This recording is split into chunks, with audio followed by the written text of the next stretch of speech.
Trading futures in the night, so cold rocket dreams, resilience in the fold. Hedge pressurizing, the charts are bold. Daily bands wrapping stories untold. Riding with rockets through the AI. Up we go, reaching for the sky.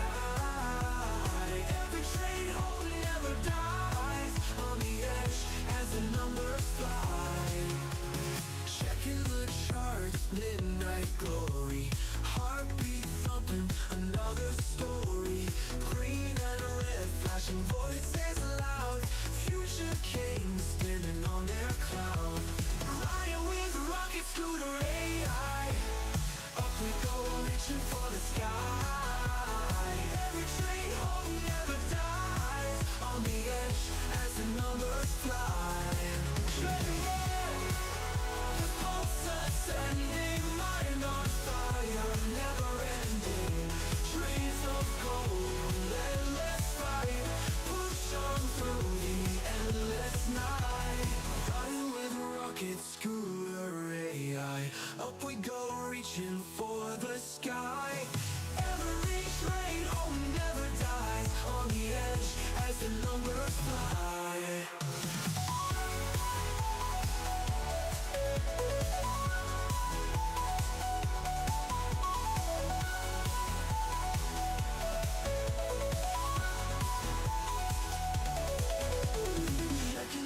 Charts, midnight glory. Heartbeat thumping, another story.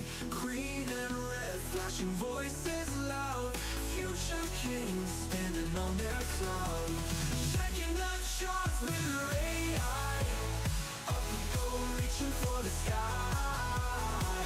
Every train home never dies. On the edge as the numbers fly. Checking the charts, tracking the charts, midnight glory. Sanctuary in awe, it's blending. Mind on fire, never ending. Dreams of gold, endless fight. Push on through the endless night. Push on through the endless night. Push on through the endless night.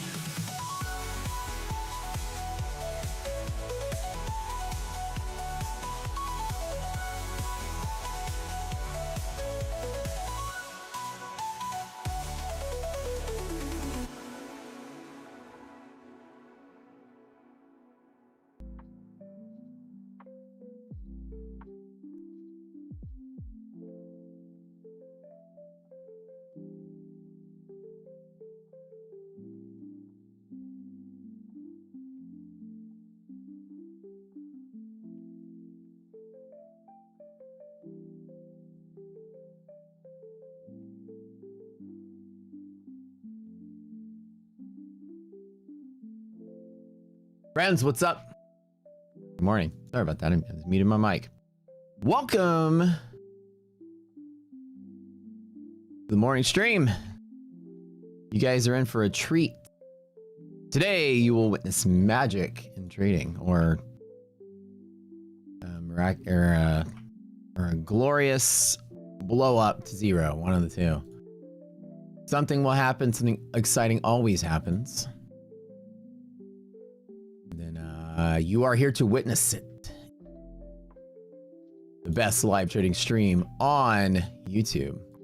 Best community. The best trader. I know that for sure. Duh. Also, we had the most kick-ass time. We played Arc Raiders on stream yesterday. If y'all were here for that in the afternoon, people even went into...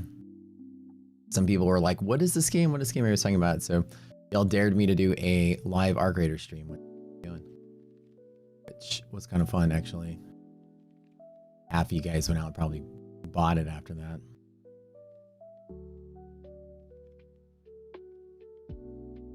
Although, I need to configure my trading computer to be able to also stream and play games at the same time. I think the browser was making it all wonky and stuff. You're a treat. You're a treat. Whatever. No, you. Stop that. All right. We're getting ready to roll. Marcus been playing around all night, doing pretty much nothing. I didn't trade last night. Just chilling. Start the day flat. As y'all see, got 100K subscribers on YouTube. Silver play button mounted right up there at the top with my 100 balloons right here. I still need to sell this ramp. I've got like a whole stack of ramps still sitting here. Like, we put that on the marketplace. You don't even want to sell it. I swear. I gotta get out while the prices are hot. Sell at the high, you know what I mean? Anyway, starting the day off with a 0 at the top. Taking the 1 million challenge. The rules are as follows. 100K start, million end. If I dip below 100, I'm allowed to repad it to 100. I'm doing account partitioning technique where I'm only trading a certain fixed amount that I'm willing to lose in about 1 to 2 days worth of trading. Everything else that I have is outside of this account and other places. The idea is to simulate the experience of what traders normally go through. I've done these types of challenges for 10 years on the stream. It's no different than any of the ones I've ever done. There are legions of new traders and new people on social media that step into the world of guru-ness, I don't know, every month. And they forget that I'm the OG of futures trading and streaming. I've been doing this for a long time. The same kind of challenge. The rule is get to the destination, show the whole thing. And what you guys will experience sometimes as traders is that you're going to get some kind of income that you have. Money comes in. You want to apply it to trading and try to make some money. You may lose it. You have to wait, get some more money, put it in. You're padding your account. Same situation. It's not just I have infinite dollars. Let me make $1 million. That's not what anybody does. It's how do you scale a certain bankroll out of whatever income that you have put aside for trading. The demonstration is of that. There's a lot of dumb and confused people on social media because they entered the game a couple months ago and forget I've been doing this on YouTube since 2016. So, explaining the rules clearly. What income? Well, McDonald's is always hiring, you know. But let's get Matt to million so we can begin solving the deepest question in the universe, which is what is the deepest question in the universe right now? Is this base reality? I think that's the deepest question we could ask. As AI becomes more and more sophisticated, it becomes increasingly more probable that if we can create a simulation with intelligent AI-based video game characters, then it's more likely this is a simulation than it is that it's not a simulation. Dun, dun, dun, dun. What's the meaning of life? Yeah, it's true. It's true. Do we live in a matrix? Of course we do. Duh. Anywho's. So anyways, the rules of the challenge is to show how to scale a bankroll. Now, some people there's ways to get there. 0 people, I feel like, on social media, and especially the Twitter space, are actually successful traders. Most of them are just pushing props to make a payout every once in a while. But very, very, very few people contain and possess that raw trading talent where they just can do the miraculous things. So you're not going to see stuff like this. It's going to confuse a lot of people because very, very few people have real money in a trading account to begin with. The answer is 42. But what is the most important question? That's not the answer, but we know the question. So what we're going to do today is continue to demonstrate the same growth principle. Imagine that you have $1,000 extra every single month to apply to trading. And then 1 month you get lucky and you 10x that. 3 or 4 months you blow it up and you 10x that. Now you got 10 times the amount you normally start with. You ever thought about what you're going to do from there? You've now built yourself a small little bankroll. Where do you go from there? Questions you never thought you needed to answer. Holy crap, I made it. Okay, now what? What do I do? Panic, panic, panic, lose it all. Yeah, that's what most people do. But we're going to show you what you don't do and what you do. You're emotionless, you're motionless. Love it. So going forward, account partitioning is a trick where you don't put all of your net worth into a trading account. You put in what you're willing to lose in a trade or two. And that confused some people as well. If I have 100K, I'll only lose 50K a day. That's literally the trick. It's if you make X amount, you can choose whatever you're willing to lose. I've got 8 figures worth of liquid cash sitting off to the side. It's really a small amount, but it's partitioned in the account that I can't lose any more than a day. It's like you force the account size to be what your stop loss is. Basically it. That trick is very good at preventing you from blowing up all of your money while trying to learn how to trade. Many of the pros do it. I've seen a lot of people make videos on this very thing. Trader Kane was talking about it. Tom Hoover had his video on it. Same situation. Only trade what you're willing to lose. Don't leave extra money in your account. That's it. This is a tip from the pros. I'm also a pro, and everyone that actually trades real money will tell you, do not put all of your money into a trading account, because under emotional duress and you losing something really big, the chances of you saying, there's enough in it, I can hold a little longer. I've got enough in this account to hold on to this, is the most dangerous thing you can say, because a medium loss becomes a big loss, and then you panic further and you go, okay, I'm still okay. I mean, I'm still okay. Oh crap, I lost more. And you go, you know what? I got money coming in. I'll get paid in a month. If I lose this, I'll just put more money in. You see how you snowball into these horrible choices? That's exactly what we teach you not to do. We are the champions of risk management on this stream.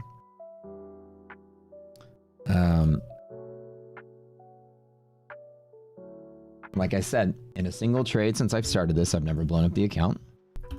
Taken risk on a 100K account to lose 50K at most per day. I've never blew up the account. And people don't understand my methods, but you can see my success. Gives you a chance to see. Let me just see what this guy's all about. I'll show you every trade on stream. This account number here, the net lick is here, the exposed position is here, and then the total P&L is there. 0 of it is hidden. You can see the entire stats since the last refund of the account when I brought it back to the full balance since Christmas, and I am up 200K. I tweeted it yesterday, and I also tweet the results, so you can see full stats, all that stuff to go with it. So it's been 2 months and some change, or a month and like 2 weeks.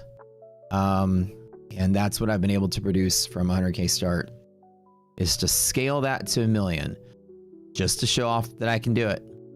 Just a challenge, just to make it hard. Again, people don't get it. Like somebody said, you're just gambling. And I go, this is a challenge. The point is to demonstrate something in particular. I realized that challenges are what made one of the things that made our stream go viral. People love to see it. It's part of trading, to try to build a bankroll. If you make $1,000 every month, and you're gonna apply that to trading, there's no way you're gonna have an income from trading with $1,000 in a bank trade account. You're gonna have to find some way to scale it, to have a bankroll that makes it worth your time. A couple prop accounts here and there, you might get a payout here and there. You might make maybe a $5,000 or $10,000 or $20,000 payout every quarter or something. But you're not making a consistent income as a trader. Nobody trading props is going to do that. So you need to figure out how to learn how to trade on your own. Again, I'm one of the world's largest prop affiliates out there. We do more business with props than almost any 5 influencers put together. And I'll tell you, because Rocket Place is huge and Rocket Scooter is huge. But let me tell you, I'll be the first to tell you, nobody makes a living from prop trading. The rarest of the rarest of the rarest people are making enough money to call themselves a trader or live in their lifestyle. It's so rare. You got to figure out how to escape that world and bankroll yourself. This is the lesson today. Whatever comes from prop trading is to fund your trading, and that you got to learn how to scale and protect. Nobody's going to sit in the prop system. The prop system caps people. Every prop firm you trade with is going to cap you at a certain point. You can take unlimited payouts. You're going to get capped. You know, some of them have direct caps, some of them deny payout, some of them push you to live, whatever. But the myth is you're going to sit there and withdraw millions of dollars in the prop system. You're not going to happen. It's not going to happen. You're going to make probably about 100K max with most firms or less before you get cut off. And then you're going to cycle all through town and you're done. The maximum extraction of pretty much all the props, unless you get lucky with Apex or something and they do pay you out, is you know, maybe $1 million or $2 million. Nobody's going to pass that cap up and make 5, 10, 20 million from the prop space. It's not that many props to go around. Right? If I cut you off at 80K, my fund and futures cuts you off at 100K. They all cut you off. And so you have to learn, you want to become a multi-millionaire trader, you got to learn how to take the money that you've made, put it aside, save it, protect it, and then scale it further. That's the point of these kind of challenges. Be the one guy on YouTube that's actually trading a real account. Show you guys how that works.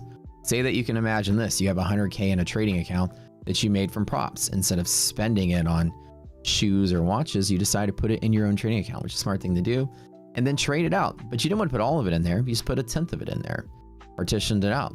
You want to scale, you got 100K payout, you want to put 100K into trading, put 90K to the side, put 10K into a trading account. Try to scale that 10K.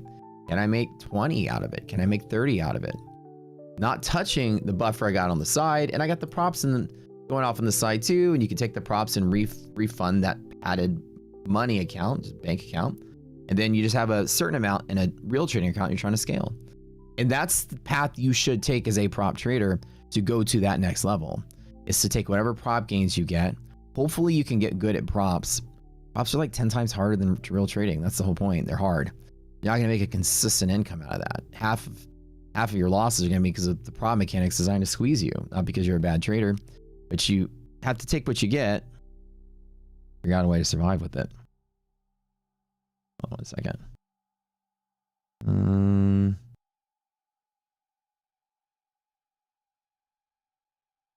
My mom is asking me about laptop advice. Let's see if I can buy my mom a laptop here. Hold on.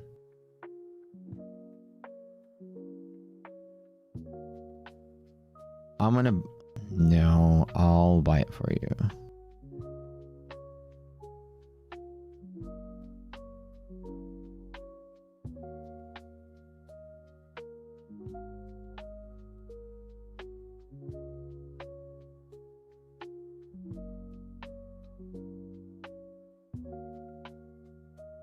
My mom's adorable. She still lives like she's trying to save money. She sent me a laptop that's like a $250 laptop. She's like, "Is this good?" Drop it on Amazon. Got a Lenovo 4-core processor. I didn't say Intel on it. I was like, "Mom, I'll buy it for you. Just tell me what you need it for." What's the absolute minimum you put to a real trading account? Well, I mean, these days you can scale futures trading all the way down to the nano size, so there's no minimum anymore. Used to, the rule was for every S&P contract, it's the margin requirement. So currently example is that the NASDAQ is $60,000 per contract. $60,000 per contract. That's the way you balance and leverage that out. So that's a rule of thumb. So with the S&P 30,000, every 30,000 you should trade one mini. So every 3,000 you can trade a micro. Every 300 you can trade a nano, and a nano is on the Forex exchange, which is 1/10 of a micro. You can actually trade with $10 and $5. You can get as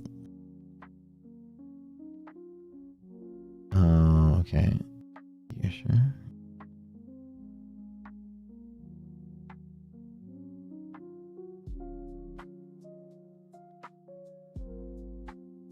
She's like, "I just need the laptop to do my tax return because my other one's broken." I'm like, "You sure you don't want something nice and faster?" To do like other things like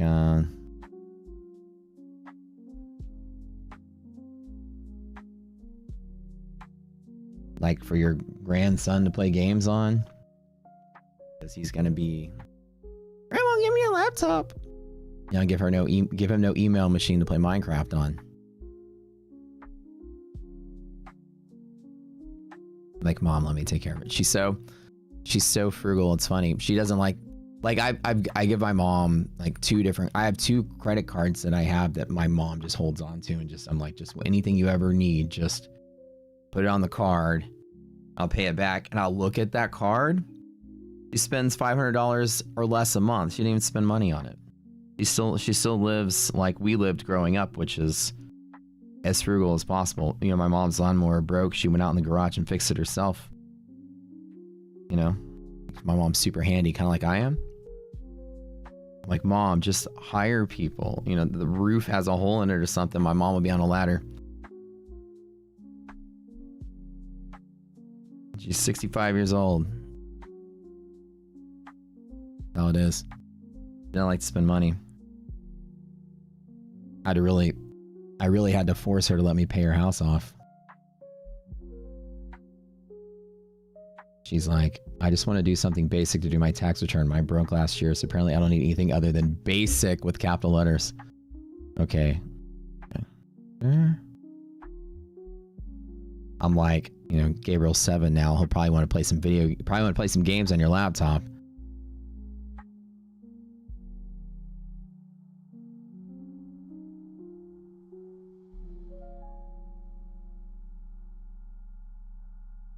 We can get you something a little stronger. You have a roof issue? Send her over. Dude, my mom's like super lady.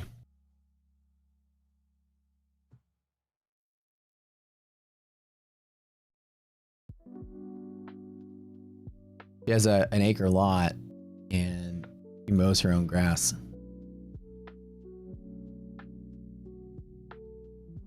At 65 years old. I offer to do it. She wants to do it. I offer to hire someone to do it. She wants to do it. No, I like doing it. Keeps me, it gives me something to do, and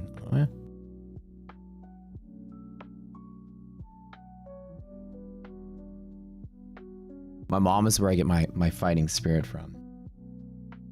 Like, you know, work hard, don't give up. I like doing it too.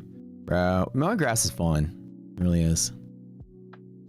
But I'm worried about the texting. I'm like, Mom, it's like 250 degrees outside. You can't. The lawnmower, she's like, I'm fine. I can do it. I'll be fine. I've been doing it since you were a baby. All right. I gotcha. She's asking me about a laptop right now. Okay, let's get ready to roll. Staring at the charts right now, we have... one second.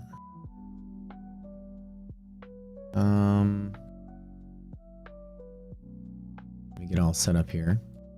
I have a flat open, which is kind of nice, but at least somewhat of a slight gap up, which is good. We're going to have arbitrage is going to be something that's going to be front and center. So we're going to use that as a leading indicator today. Any questions you ladies and gentlemen have about account scaling and profitability? Like I said, I'm one of the biggest prop affiliates in the world. So I have incentive to teach you guys, financial incentive to teach you guys how to lose and gamble and lose all this kind of money, right? You would think so.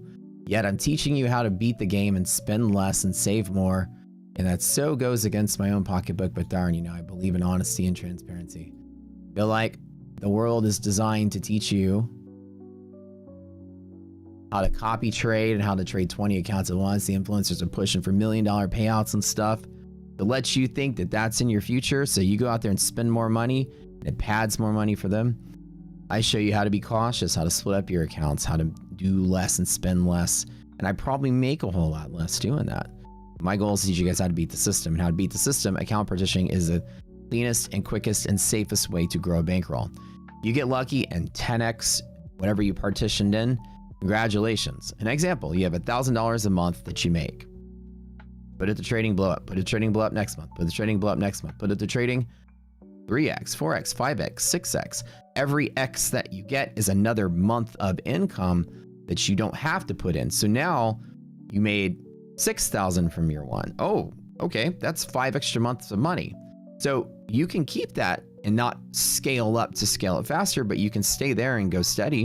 And then you have $1,000 stockpiled. The next month, 2,000 stockpiled, and that trading account is still going. And pretty soon, once you get better at this, your trading account is bigger than you started, and then your saving money is good as when you started. Say that you get a year later, you've turned that 1,000 into 10. Somehow you 10x'd it or something that year. And then over those 12 months, you got 12,000 sitting there in cash. You're golden.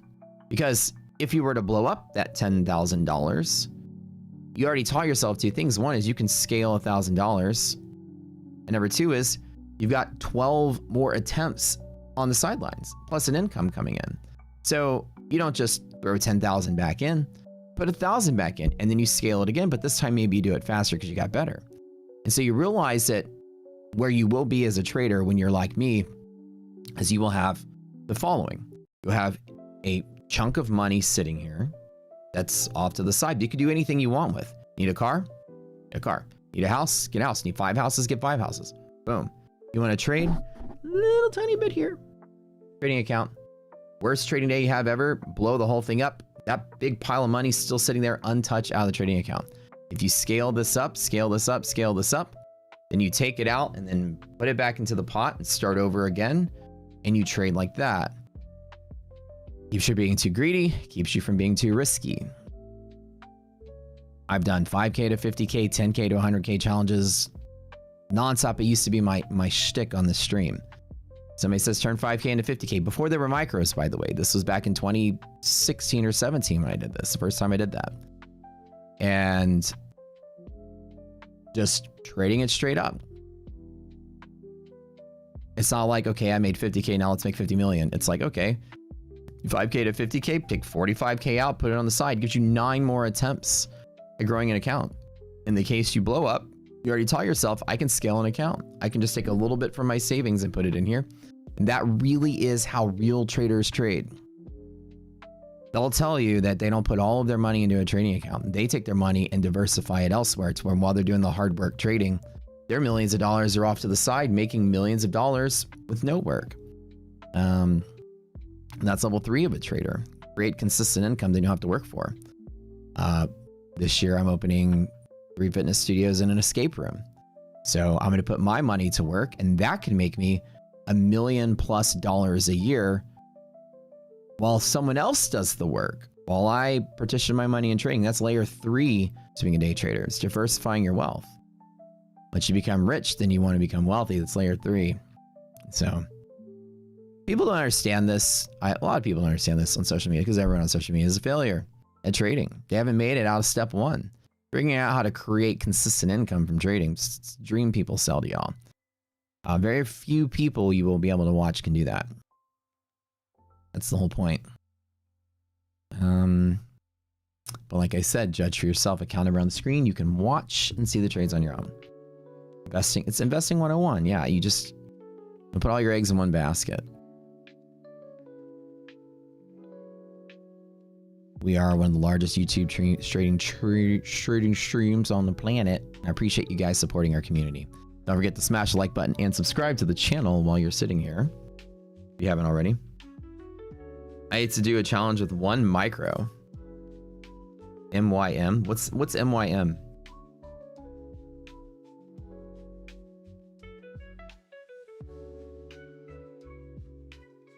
Become the president if you want to become wealthy. Oh yeah.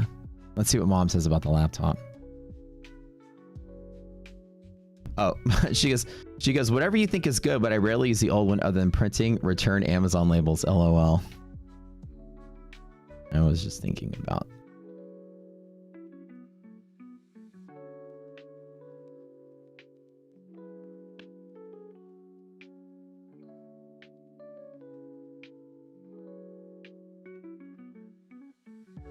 I'm telling my mom, yeah, print Amazon labels, but you're gonna need she's gonna need a laptop, at least small enough, but at least something that can maybe play games, because you know her grandson's about to turn 8.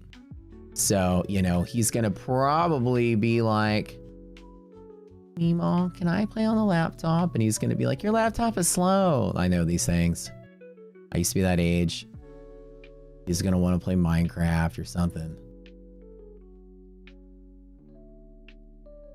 I'm finally starting to let him play a little bit of video games. Not a lot, a little bit. It's very, very, very limited exposure. It's like an hour at a time. We cut him off.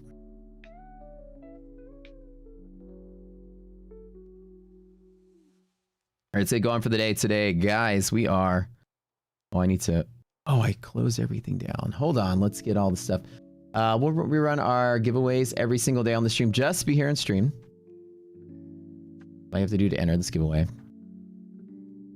Our style of trading, we're just tuning in, is gamma exposure and volume prediction. We are the sort of pioneers of the gamma exposure field. We're one of the first to do this kind of stuff. Right now, everybody's talking about it.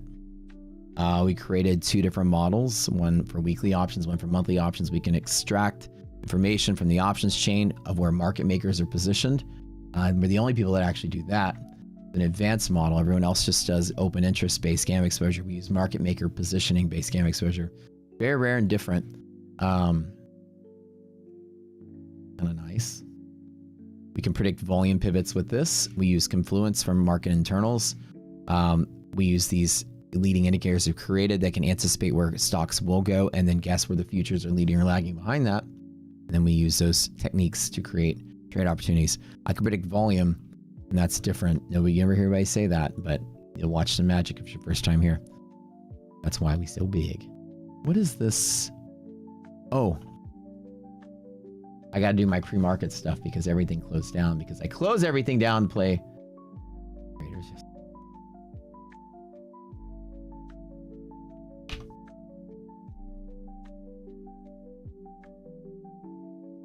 But I know my mom doesn't want to carry around like a 10-pound laptop either.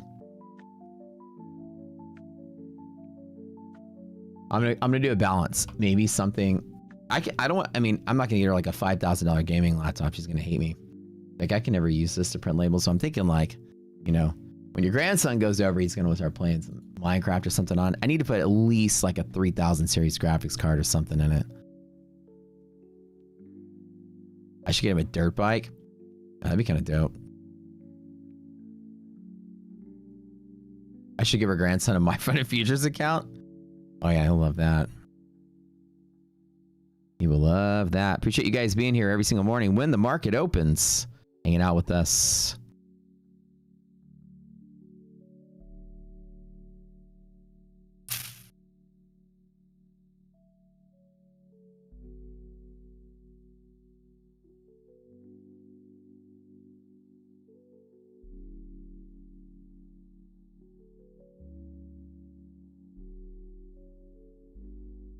Dude, like every single freaking person in the world right now with a freaking prop aggregate website or whatever is trying to make a trading show on YouTube.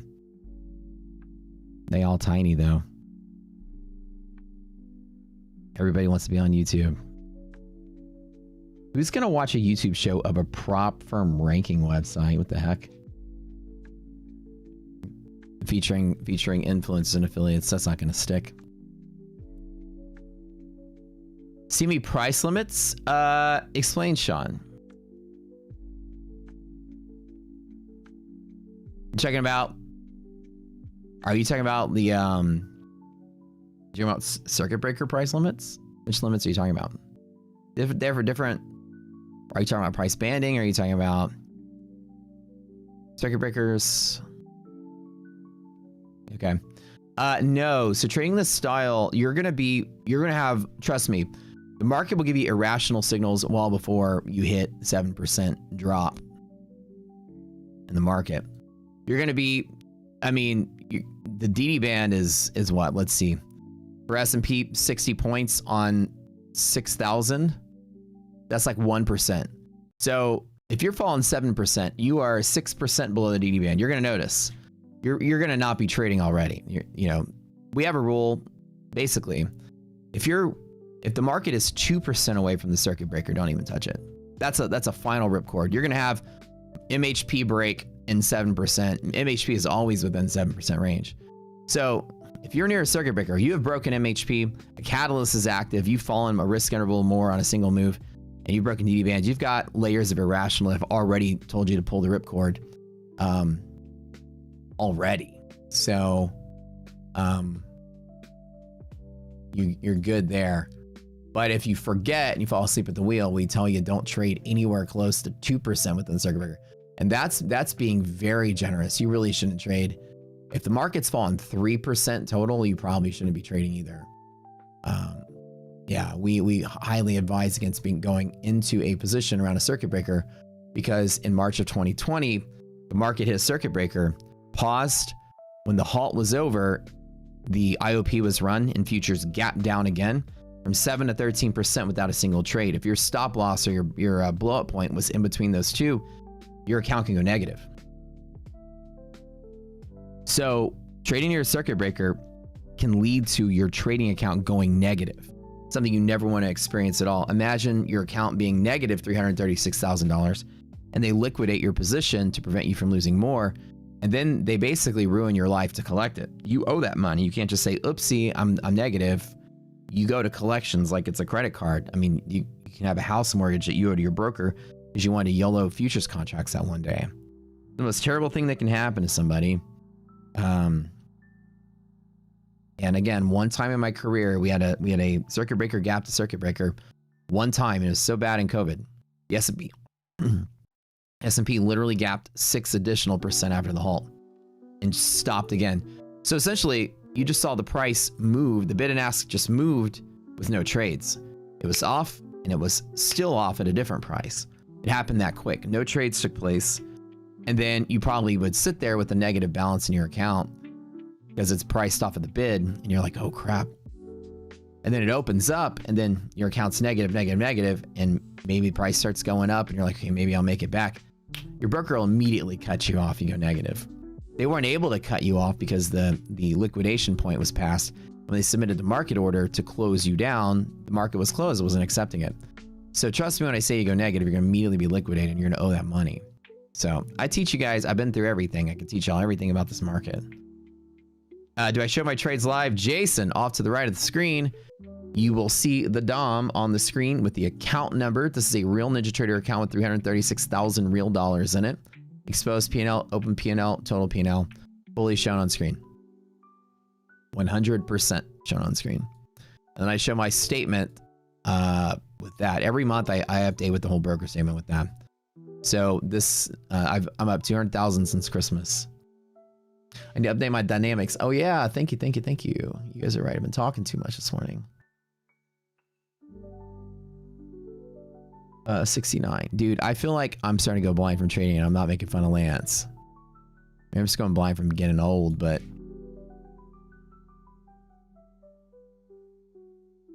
All right, so let's talk about today. Let's double check everything that we have on the calendar.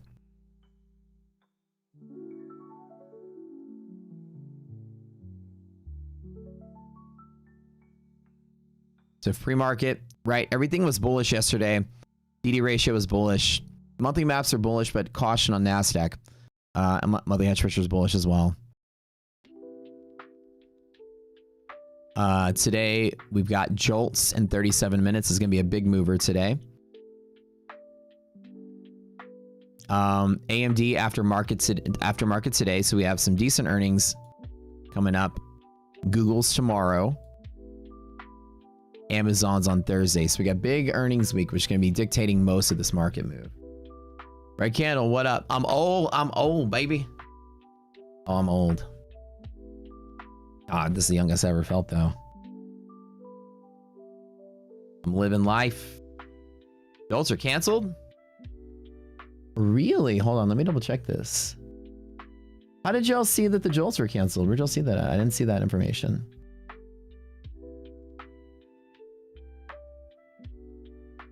Did they... Wait, the government shut down again? Dude, I was busy reorganizing my closet last night. Is the government shut down again? Am I missing key information? Oh my word.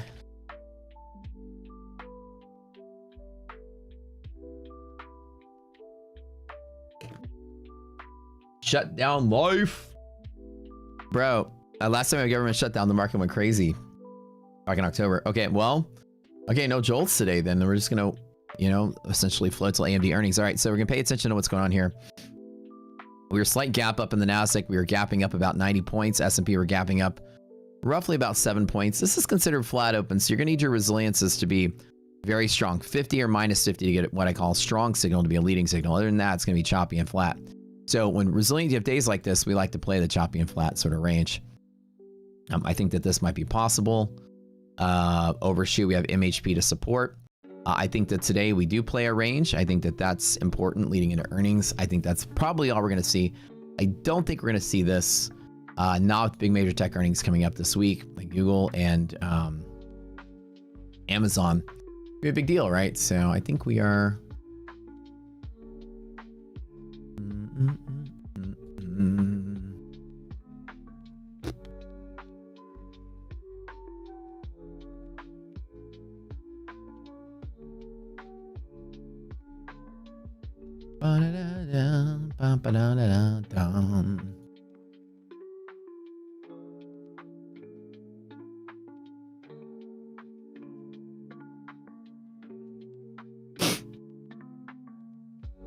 Friends, hit that like button. Y'all ready to go?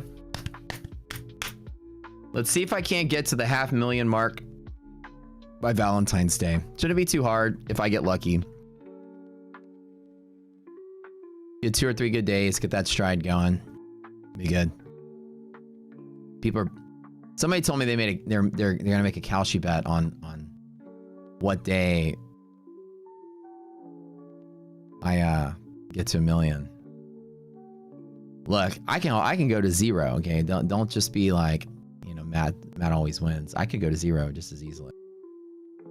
You think open and long or short? I think short's the way today. I'm not going to make that judgment call till market opens. I'm not chasing the open trade. I think the open trade might just be like a nice sit green candle that'll try to move and break this high, and then from there it might turn around. We'll see. I'll see.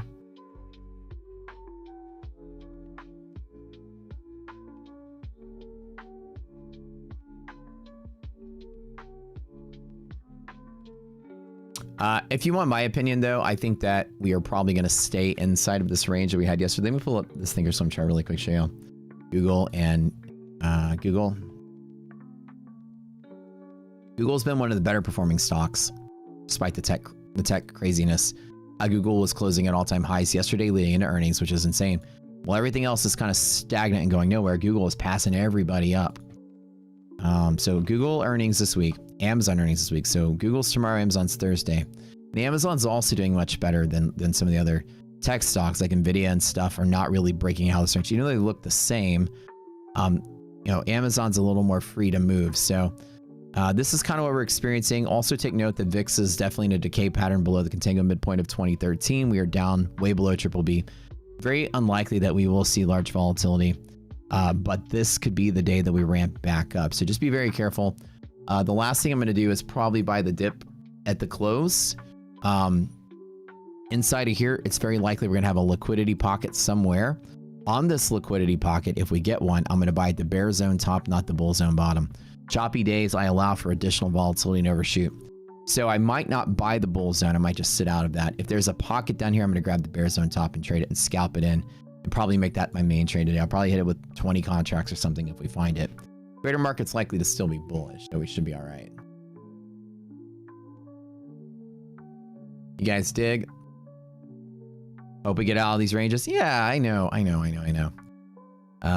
Play might be down, and it might be great if we fall all the way to DD band today, which I don't think we will, but those kind of plays are kind of nice.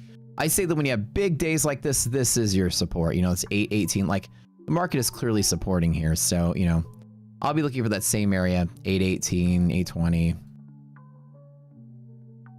S&P kind of the same spot. And we could open and just have a green candle that goes through the roof with no jolts, and we don't really have nothing else to talk about. About 690 or 990. All right.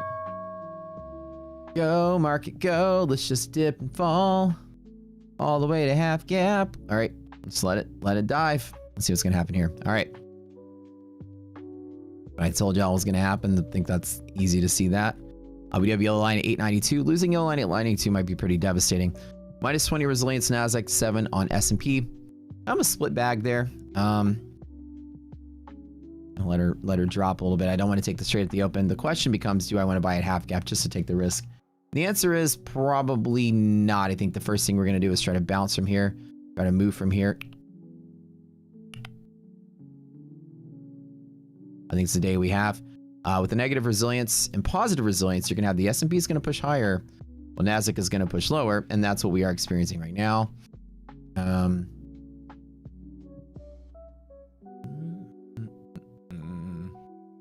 Avoid this right now. Negative 17 arbitrage 10 and 2. Not strong enough to show an arbitrage place. We're going to wait for this one to play out. I do think down is the move on Nasdaq though, with minus 20. Just like I drew earlier. Do you guys remember when I drew this? Perfect. Dude, I have such good like mental game. Look, I literally even drew it at the same spot. So yeah, liquidity pocket, right? Let's go ahead and fill the gap and hit the bottom bear zone and buy the dip there. That is funny. That is really funny.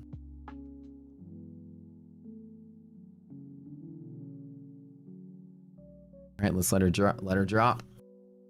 I literally was like, let's get a liquidity pocket below this and let her dip.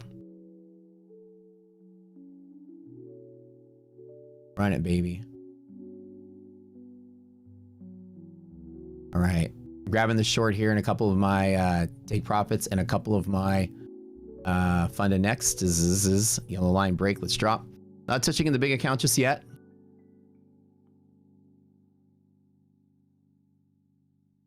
Oh, oopsie.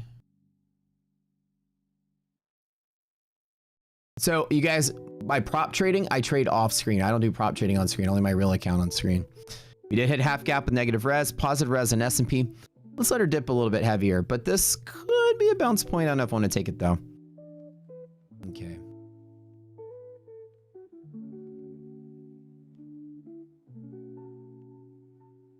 All right, let me make some profit on those shorts there. Lock that in.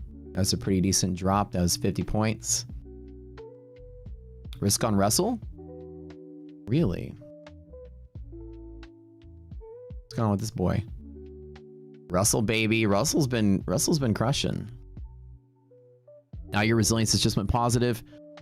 Good. I'm glad I'm fully exited my shorts there. That's a good place to start. Good deal. Good deal.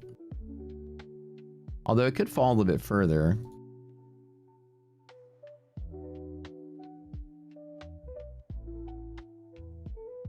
I haven't touched it in my main account yet. I'm gonna grab the liquidity pocket scalp on that one. Oops. All right, closed out my shorts a second ago. You guys, it's a screenshot of that. Hold on. Cap of that, so. Various position sizes. Okay, we did fill the gap with positive resilience. Ooh. Do I buy a bull zone or do I wait for the bear zone? Do I stick to my guns and buy at the bear zone like I said I was going to do or what? Oh boy, every single time bull zone. Jolts is still on. Are you sure? People have been saying Jolts is canceled because of the mini government shutdown. Are you sure? Are you sure, buddy?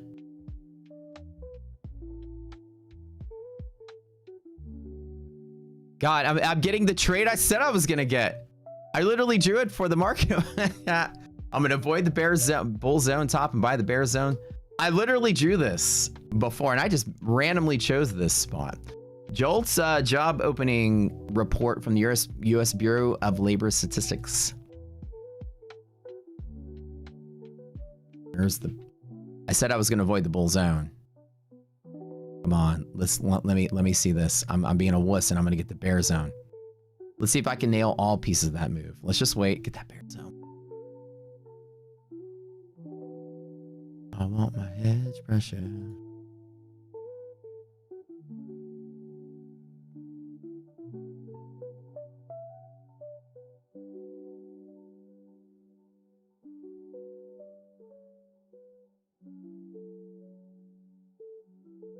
I got my puts, baby. I could yellow line tap resist. That's again, that's the EST long.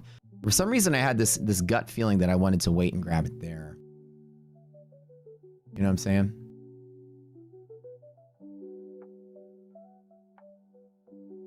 Get that LP. Oh, baby, I know, right? Again, it's going to be tough. I'm going to wait for that. Nice little open to the day. Just in my 5 take profits and my 4 funded next. That was a good start. Not touching the real account yet. Like I said, I've learned my lesson trying to buy too early on this on these flat days. The market has been trading the same way since October. I'm going to wait for a dip, a more adequate dip to buy, and I think I'll hit it pretty decent right here at the LP. Let's see. Negative resilience, Nasdaq, positive S&P. So Nasdaq is maintaining the gap fill. S&P is maintaining the half gap. A little flippy flop here. Let's go ahead and cycle through. So let me make sure that we have our events feed is turned back on. It's back on. Okay, good. We've disabled the watch list arrows. I don't think they're necessary for now. There's a bug with the platform, and I told them just to disable it and roll it back. Let me go through and double check some of the major tech stocks. AVGO is good and bullish. Nvidia is bearish. Oh, wow, okay. Sorry, let me double check where the map is. Yep, Nvidia is bearish. Apple, blah.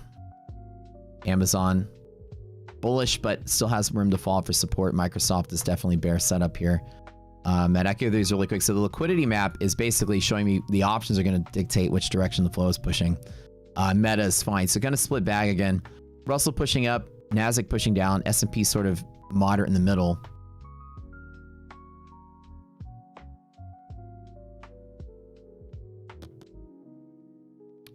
Dude, did I call it or what? Bear zone top? Yeah, let's see if I get there.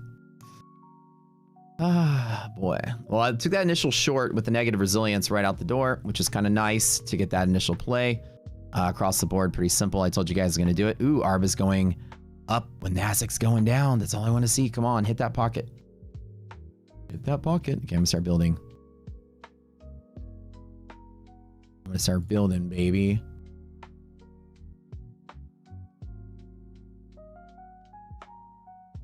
All right. Let's start building maybe some long position here. Keeping it light. ARB went negative again. Okay, so I'm going to take about $2,000 to $3,000 worth of drawdown as it pops back to negative 30 points, which is fine. Exactly what I wanted to see. Not going to jump in early. Come on, keep going. Now I'm just gonna I'm gonna keep this small. Just I'm not gonna go too heavy on it. I'm not gonna do 30 contracts. I'll keep it small.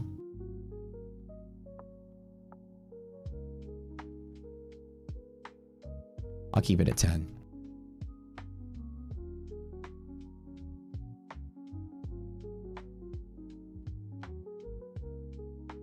Mm, 15. 15 is fine. We grab some longs in some of these other accounts here. And we hit that pocket there. We'll jump in.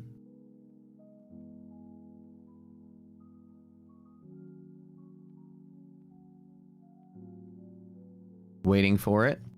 We'll let it overshoot just a little bit too.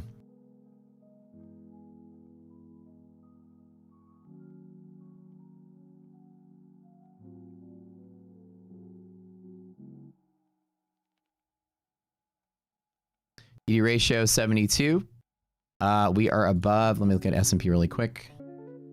Of MHP, yeah, we are certainly above. So this is the area that I kind of looking for here. If I don't get a support there, then we're toast. All right, let her rip. Liquidity pocket. I've got a rocket in my pocket. Hopefully we get the bounce here. Like, I thought, like, before market open, I literally drew that. That's so funny. All right, come on, hang in there, NASDAQ. You know you want to hang in there. You know you want to do it, baby. Come on.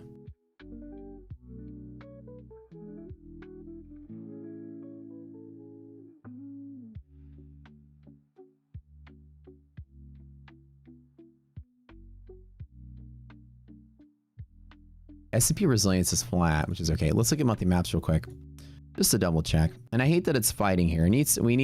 I would like more of a sharper bounce. Kind of nice. Bullish, pretty decent with slight amount of volatility. Bull side getting better, bear side getting weaker. Good there. Solid, solid, solid. Come on, NASDAQ. Don't break our hearts today. Hang in there. If we lose the pocket, I'll just stop out. I'll lose 8K or so, give or take. Come on, NASDAQ, load up. Okay, NASDAQ is good. NASDAQ actually, monthly maps actually turned good again, which is fine. I'm glad to see that. There we go. That's what I want to see. All right. There we are. Okay, now let's play this.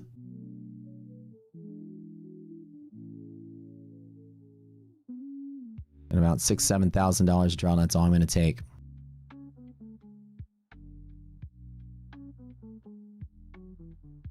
That's a little brutal on that pull. Let's get the bounce.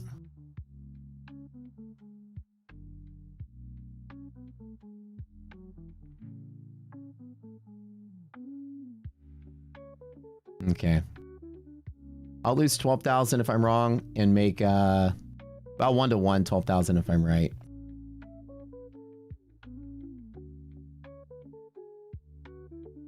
Keeping it small today. We got also hedge pressure there nearby.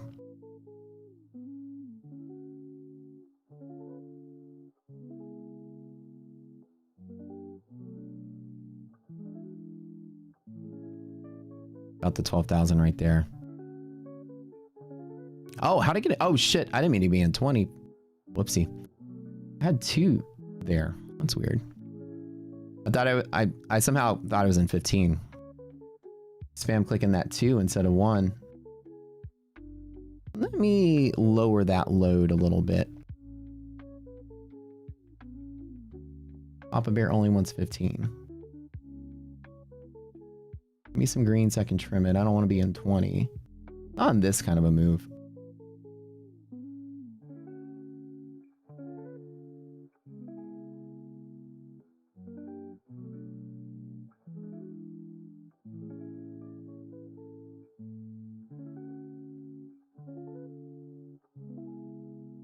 Alright, yeah, fuck that. Alright, do that.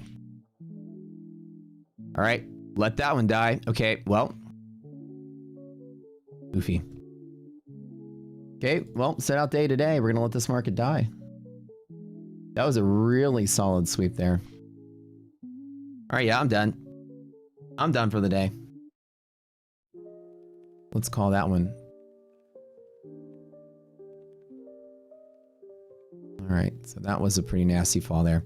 Well, that was, like I said, I thought it was in 15, but that's okay. So if we reclaim, I'll jump back in, but other than that, let's let this market be dead. Our greater time, yeah. Oh, whatever. Okay, let's try something different. Do I wanna... I took some losses on those, take profits.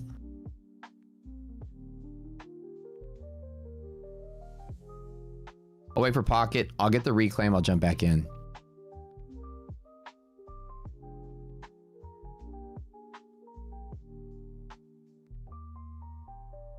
Trade debate lagged? Is that what happened? Yeah, I can overtrade this one. Oh, NASDAQ. Well, at least I got some money from the first amount of shorts here.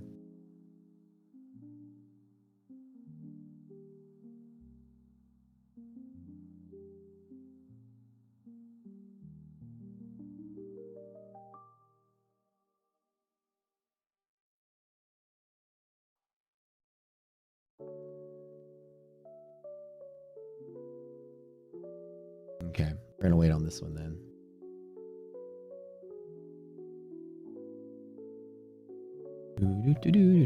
MHP reclaim. We're not gonna be scared of this. No jolts today though, right? So we're not gonna have any catalyst or event. No, I got 2 there.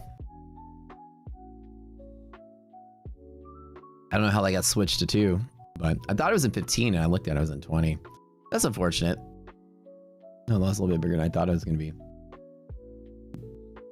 Yeah, the Nasdaq just dropped 80 points in a single blip. Let's see, if I reclaim MHP, I'll play this again. I'll play this from here back to that. I'm not going to be a wuss to miss that.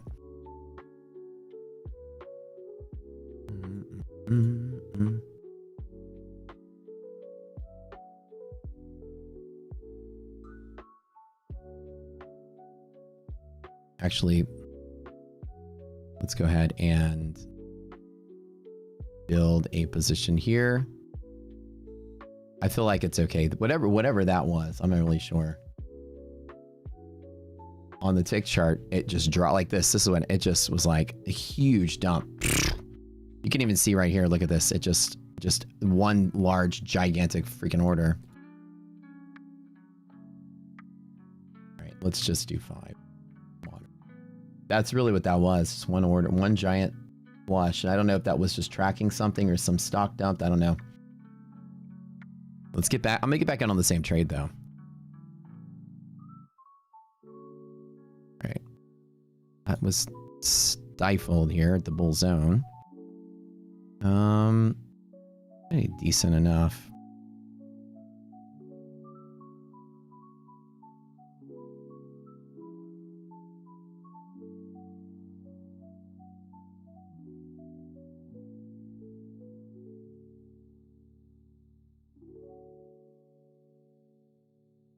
Get back in on it.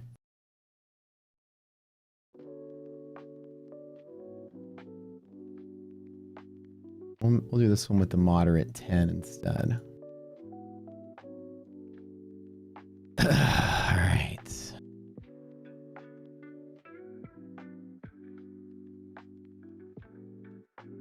So normal trade was from here to here. And that's where I wanted to trade. I waited for that one all morning.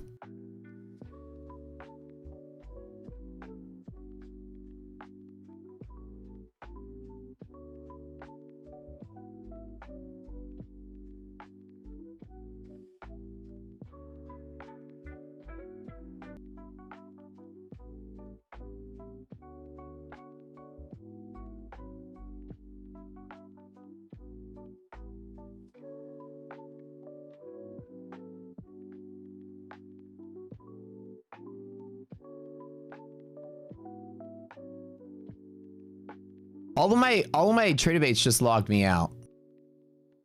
I don't know what's going on. Did my internet blurp again for you guys? Because all of my stuff just like logged me out for a second there. All right. No market sell off today. Let's take the reclaim and go. Come on, hang in there.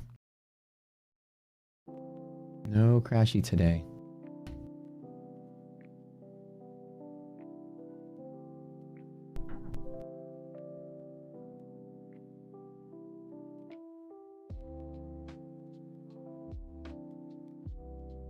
Internet went down. Internet blipped again, dude. It's like so crazy.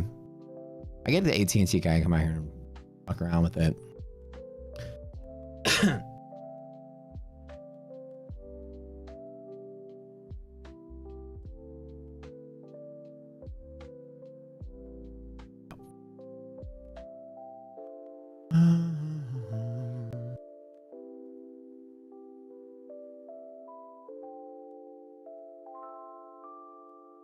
MHP hold is what I want to see, so a little bit of risk on this one.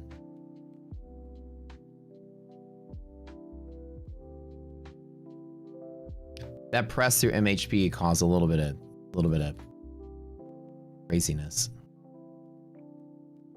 I'll take the risk one more time.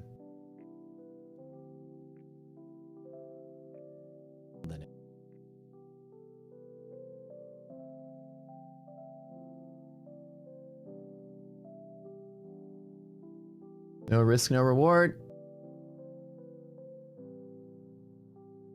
Come on, in there. Hang on to that. At least I waited for the right spot.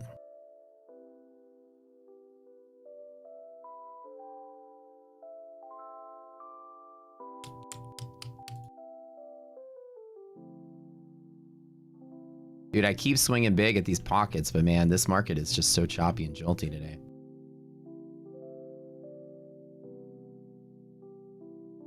Pop it down a little bit. No flush. Hang in there, market.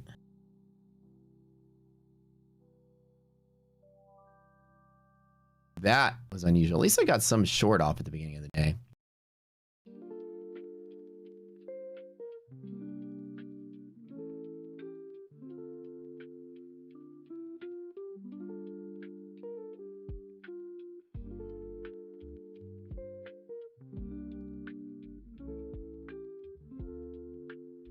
That's the hook. Get that hook.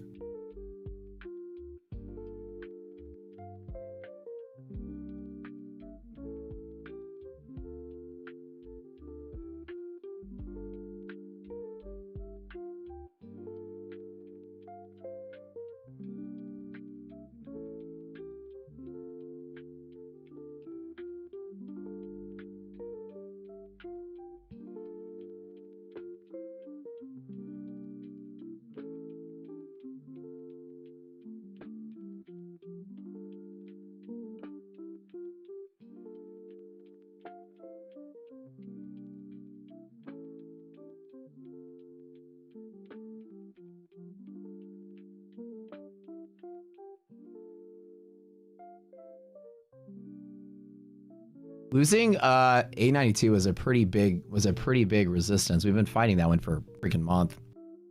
All right, we should be good for now. Things are good. This is good. This is kind of meh. This is good. So S&P's looking all right.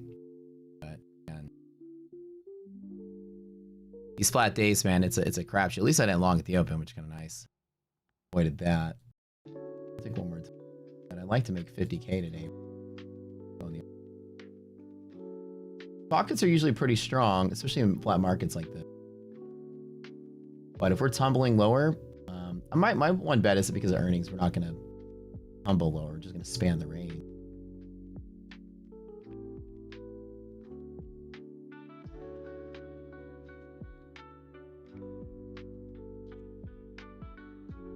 It just doesn't have that bull feel that we like. I can feel it. It just feels. That's why I waited till the bottom. At least I didn't buy here. I waited till here, which is the smart thing to do.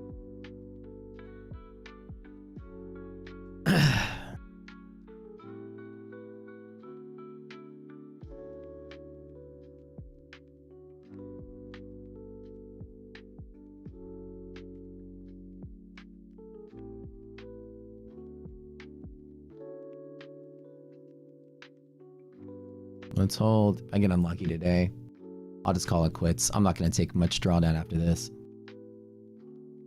Yeah. S&P also on the edge there. So I had a 50K day on Friday. I'm going to give it all back today. I'll play on ball.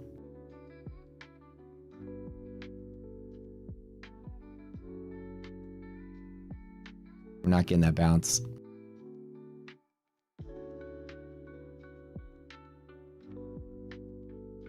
That's it. That's my stop right there. If we make it back to start, that's big.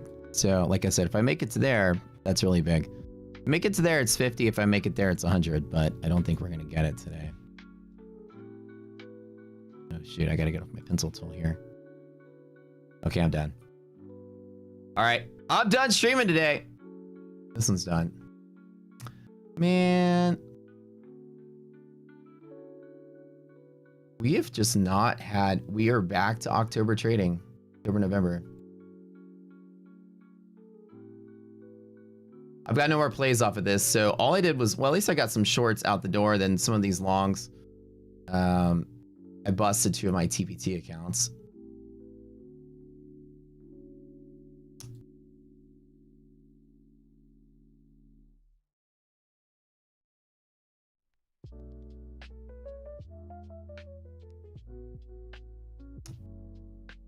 A giant FU red candle. No, it happens. No, the market's crashing out. That's just moderate, dude. That's just one day. At least I'm not gonna just bag hold the whole way down. Let this market die. Now again, I can make one final attempt here, but usually after 1, 2 on the reclaim, I'm pretty much done for at least for now. Let's see. Do I want to do anything else in the prop accounts though? Lost 2 of my TPT. Oh, you can reset TPT, can't you? You can reset your funded. Is it smart to reset your funded accounts with TPT or no?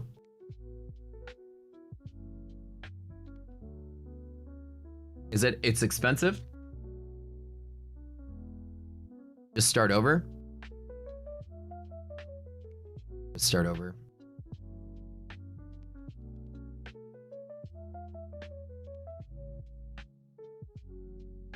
I'll tell you guys. Oh man. All right. Let's get the lower. So let Nasdaq overshoot. Market's toast today.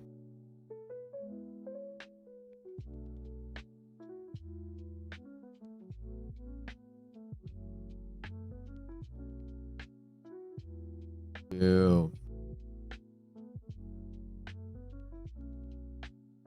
No, I shorted. I shorted out the door. I just tried along on this one, 2 of my TPTs. So this one I shorted out the door. This is all shorting. This is funded next. This is take profit. So I actually bought the dip where all these cluster pivots were, but that's it. That's basically it. So I did a different trade. Once I closed all my shorts out here, there, then I decided to flip long there, but it didn't. This was all shorting out the door. Yeah. Got one more attempt down inside of here. So let's watch this. This hangs to that, then I'll be willing to play again.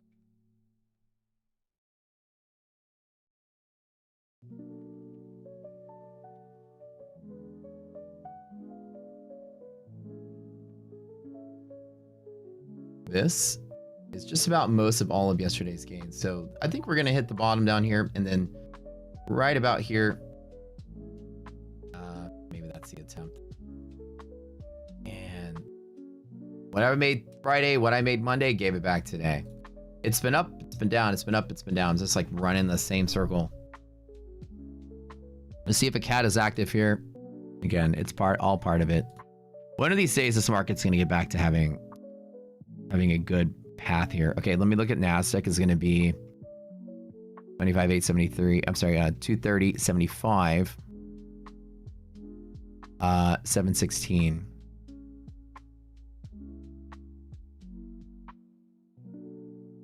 Cat active. We've had back-to-back cat active days. It's been crazy. Like sometimes 2 times a week. 6250.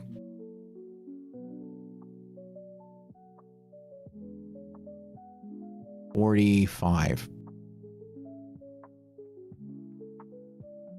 It's just an Nasdaq though.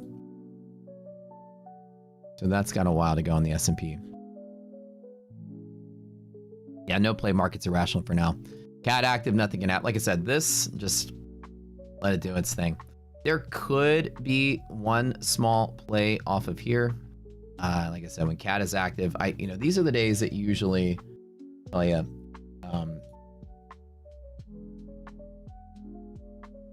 it's a coin flip out the door. Lucky my first trades were short, which is good. But in the big challenge account, I swung it big. I actually hit a little bit bigger than I wanted to because I accidentally put in 5 extra contracts. But yeah, these flush days. I mean, it's been like this. Friday, I took the draw. Friday, I took some heat. I was down 25 this day. I was up 50 this day. I was up 15 or 16 yesterday, I think, and then down 58. So I'm just like running in a circle the last 4 days. But at least I'm doing okay. I only lost 2 of my TPT accounts, which that big of a deal. Should I play? Should I 2 things? Should I reset them or should I go for 150K? They were 50K, so I've only been in TPT for a couple weeks. I called the drop for open. I certainly did. And I did short some of it. Get some more.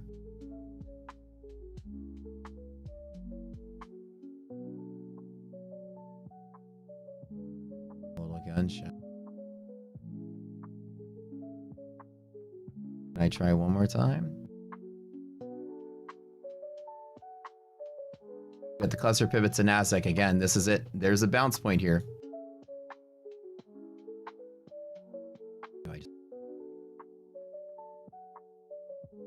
650 to reset them or 100 for new evals with the code. Oh, and it's only 5 days when you reset them, so.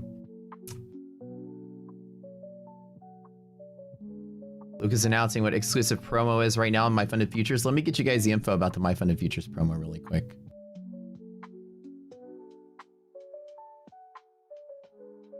Hold on, let me jump in the chat here.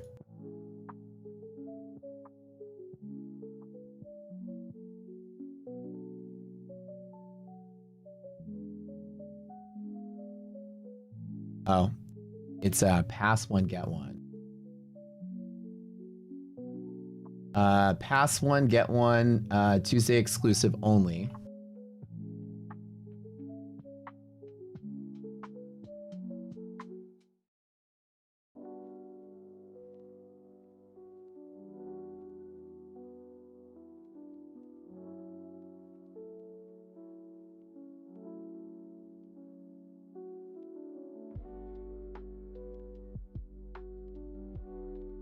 I learned my lesson the last time. Catalyst active, although this is the dip point right here, I'm like, do I want to try one more time or just kind of take my lick and go? Actually, we are at monthly hedge pressure with S&P. I'm gonna trade with 2. Build.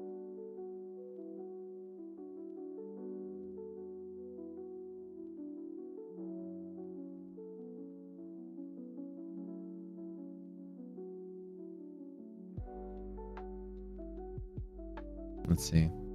We lose this, a big old nasty crash there.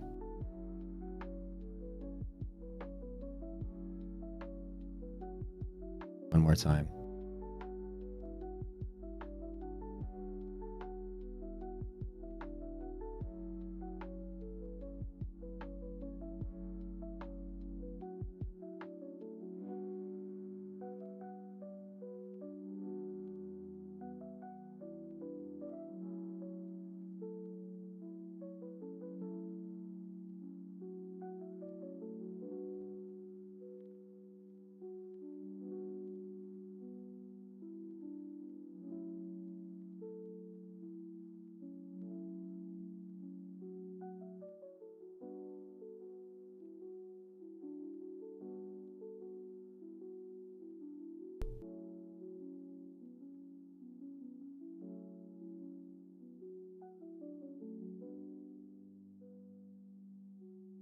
All right.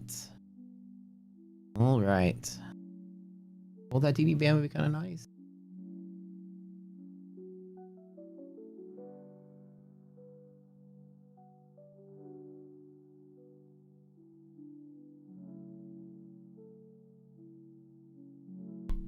All right. Come on, get back in there.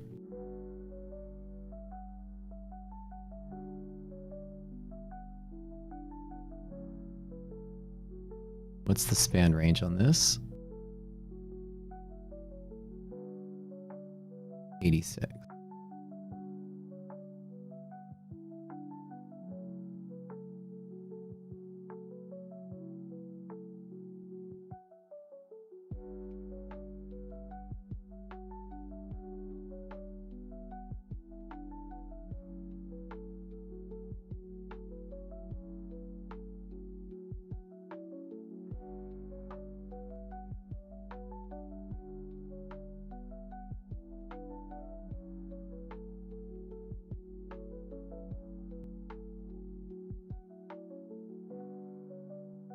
All right. Oh, it's gonna be like Friday all over again. Hang in there. Come on, hang in there. MHP strong. MHP resilience negative though, which is kind of bad in Catalyst active NASDAQ. 716 would be a great place to at least finish off to decide if this market's crashing or not. What's the R&R on this? 716, 23,000. I'll be on 30 for the purple.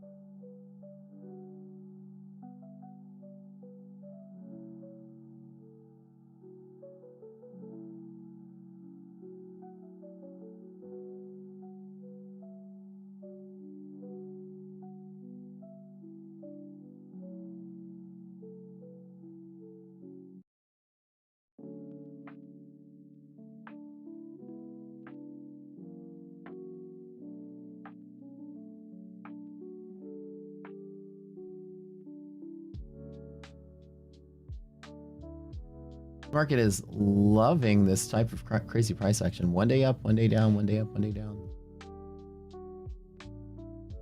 Come on, let's hook it. One more time.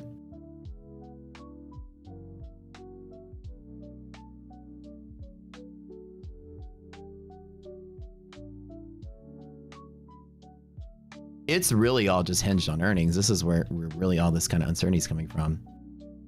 We're not, like I said, we're not escaping this. I told you yesterday that today we would decide if the market's trending or not. We're stuck for months until Nvidia earnings. I think we're stuck. We have AMD today, so that might be a hint, but on one final get out of this range. Okay, I'm done. I'm gonna call it today. I don't think it's gonna happen, and I think we're gonna get much worse situation. Insider info, Google and Amazon crashing. It's probably something like that, yeah. Done for.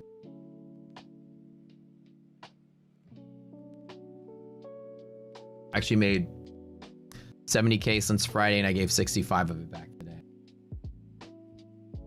Won a huge freaking circle. That's for sure gonna happen. No, I win it today. I win today. This is the third loss. It reminds us of the other days that we've seen. If some time passes and we end up back above here, I'll finish out the day off of that DD band play. But until then, S&P at monthly hedge. If we lose this, worth risking. At least I waited for the pocket. Right, the first attempt I went to take it. This play is one of my favorite plays to take, but in this market, this environment, it's been the same sort of trading since November.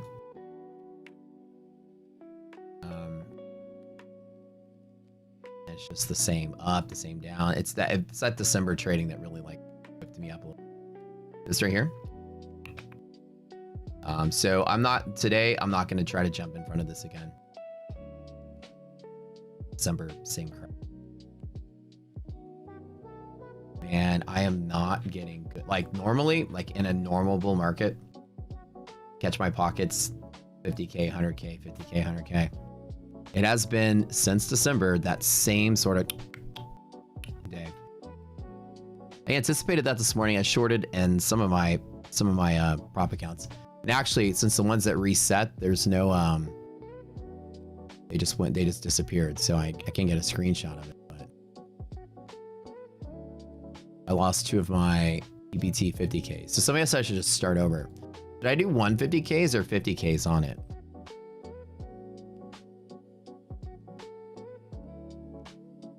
You don't? The account needs to bought the Pogo code? Okay. We're gonna wait. So like I said, I'm gonna wait, and I could maybe still, but I'm already past upper level today.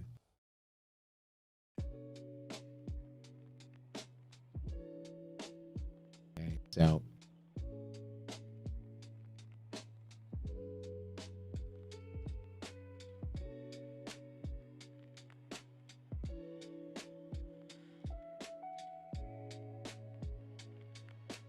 okay. Maybe I will do this. Let's try it a little bit.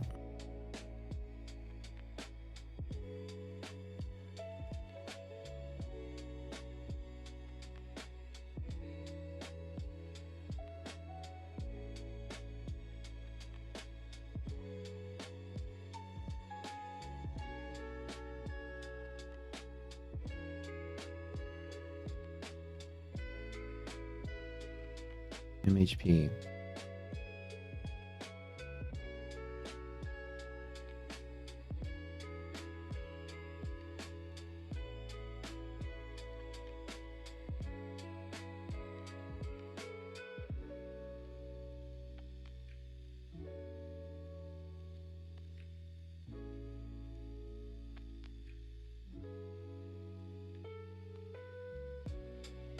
All right, so this is essentially there's a layer here that if we lose this, it is very bad, very bad. I'm talking the crash city, very bad on 547. So if we lose that, it is extremely, extremely bad. This is expected. Hold this. Same thing with the S&P. If we lose 69, it's really bad, like extremely bad, like very bad.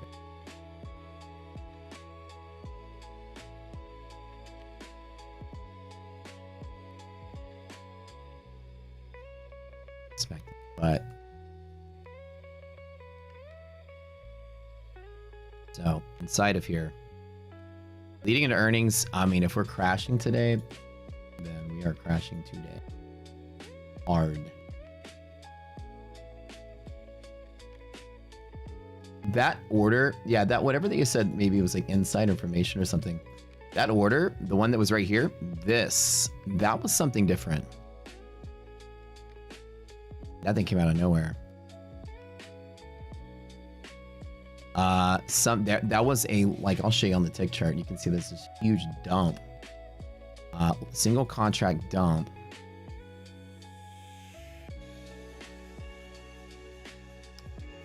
Huge volume. I mean, it's just like so much crap on this one. Hold on.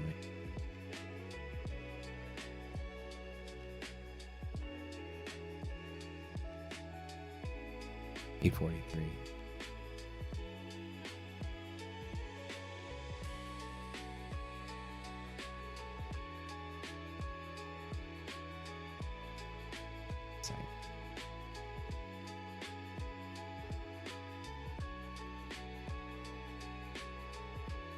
I just want to see this one here. 843.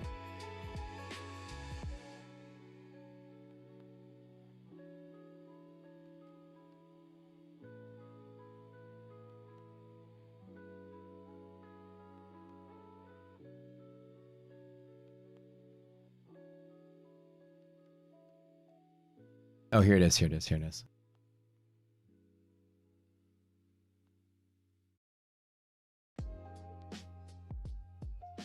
Like this right here, look at this, out of the blue, nowhere.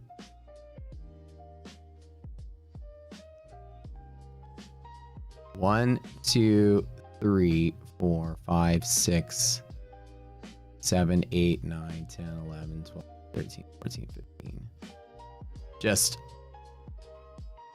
like essentially just immediately in a single order dumped Nasdaq from 790 to 755. Single order.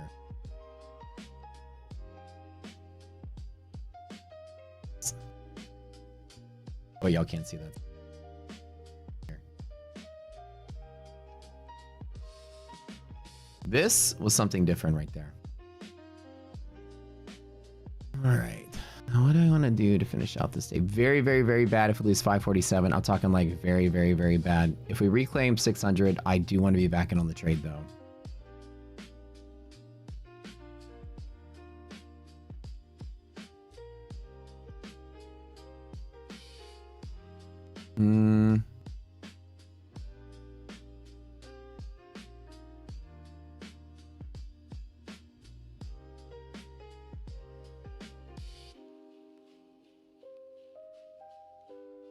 Maybe I'll do 150K at the time.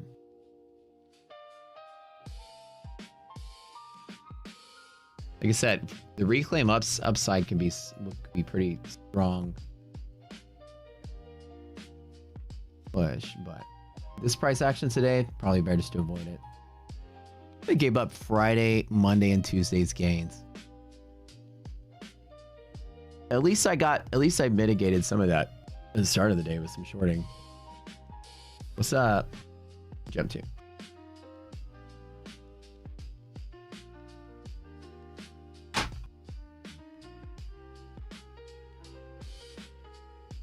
No, I'm good. What are you doing today?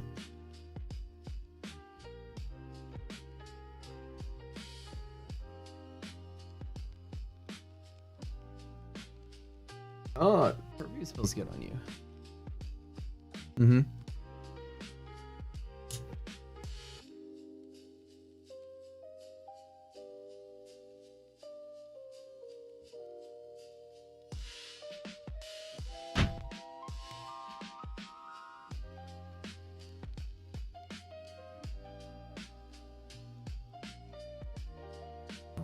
are we back? Dude, I swear. Okay. I am a freaking...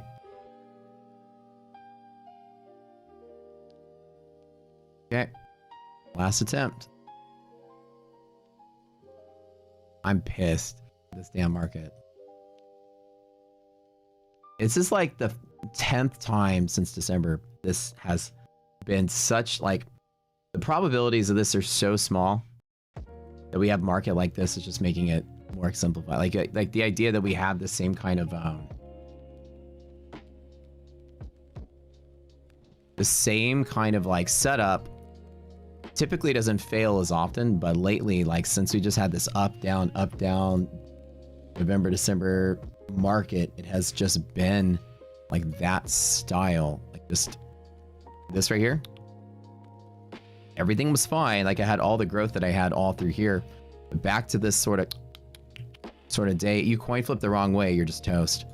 But anyways, so I made, like I said, I was down 25. I made 50. I made like 18, and then now I'm down 75. Gave everything back from Friday back to now. Back to that 260 level. But I think, like I said, I think MHP to hold would be kind of nice to play. It is trying to hold here. And I still kind of want to make that bet. You know, it's risky, but.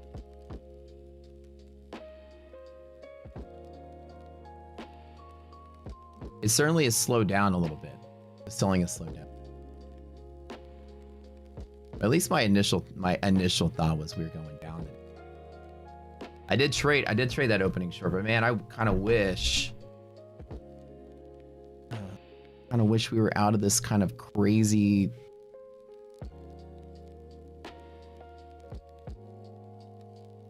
It's just no fun to trade when you flip the coin the wrong way and then it's like. We knew it was down-ish, but didn't think it was going to be so far down, especially leading into like Apple, Google earnings. You know, we think that this would, Amazon and Google earnings. You would think that those would be a little bit more resilient to that. Let's double check those right now. Matter of fact, a little bit of downside push. Now, yeah, like, does this feel like insider kind of info? You would dump this much to lead off the day?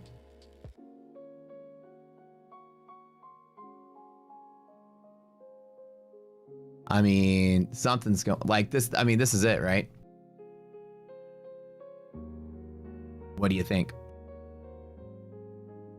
A little insider, a little something, a little interesting.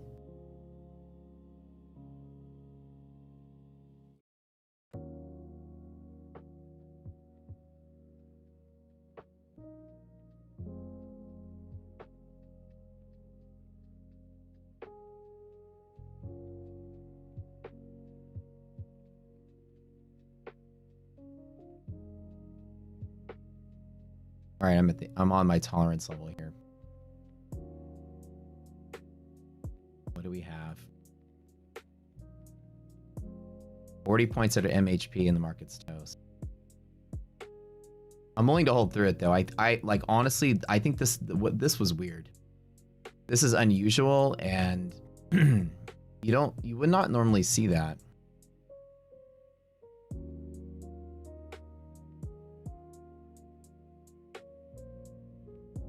And Amazon isn't even until Thursday though. So, right? So we got a couple days on that one.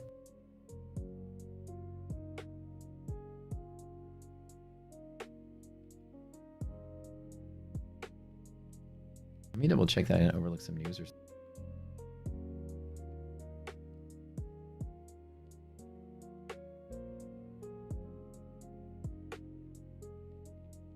Venezuelan oil news.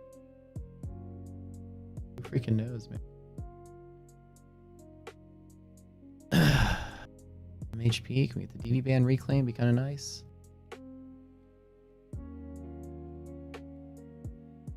Get back up to the top.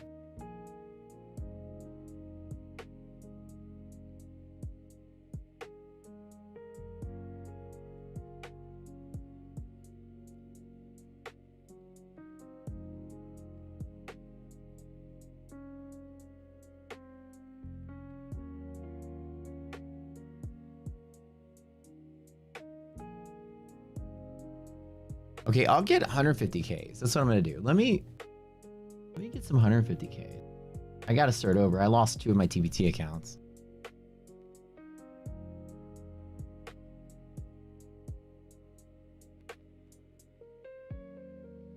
Let's do 150. So I started with 50s just to try it out for the first time.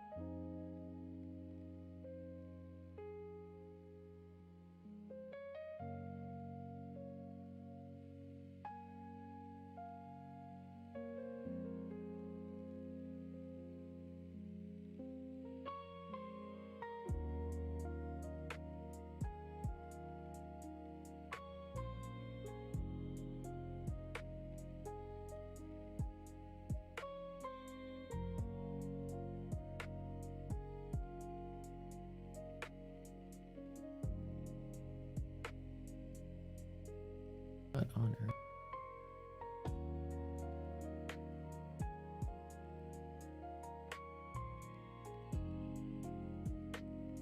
I don't think that today we get back up to here.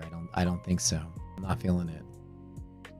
But this is the one attempt I can make. I said I got to keep the day that it happens, the day that everything sort of stabilizes, it'll be good, but like we're still back to that same bullshit fest. This market, I feel so bad about the future of this market. We could be stuck here in the same range. I talked about this 2 days ago on My Funded TV, or on Friday, I think is when I talked about it. I think the market could be stuck here for a year. 26,000. It's just not finding any sort of oomph to get over it.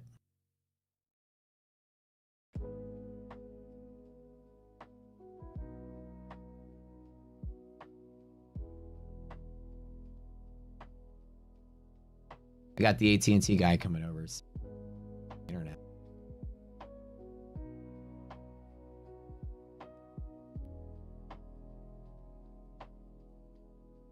It's been spotty.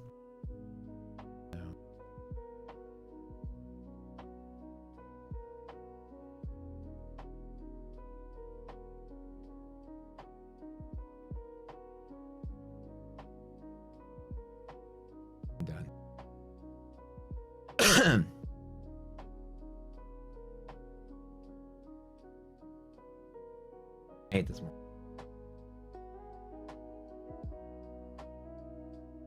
Did I put your song? Oh.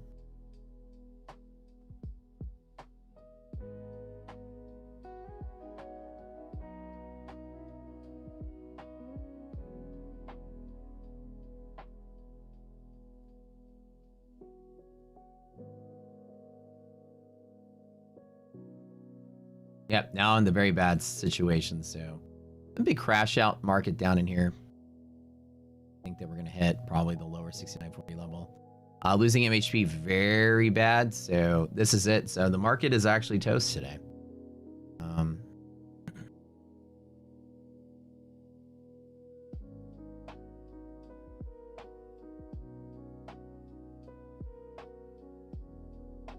I've had some big up days, some big down days.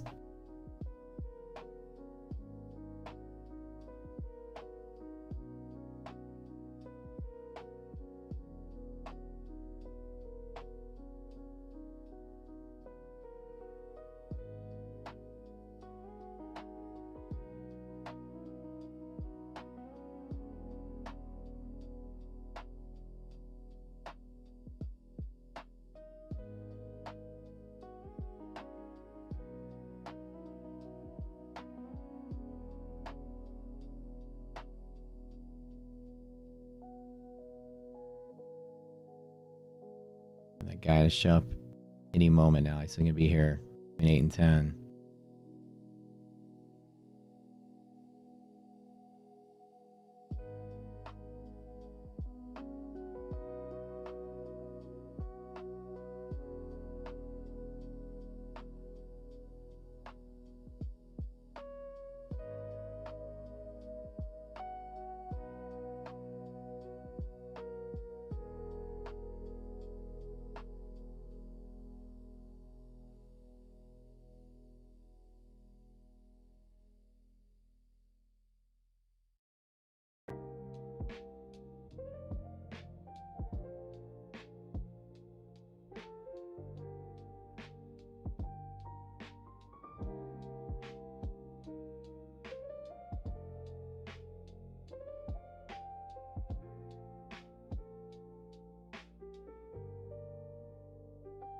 In a second, pops up. So when Catalyst is active below 716, it'd be very, very, very, very, very, very careful as the market can accelerate its volatility. Like I said, this is the place I did want to be long from, but I think I'm just gonna stop pushing this one.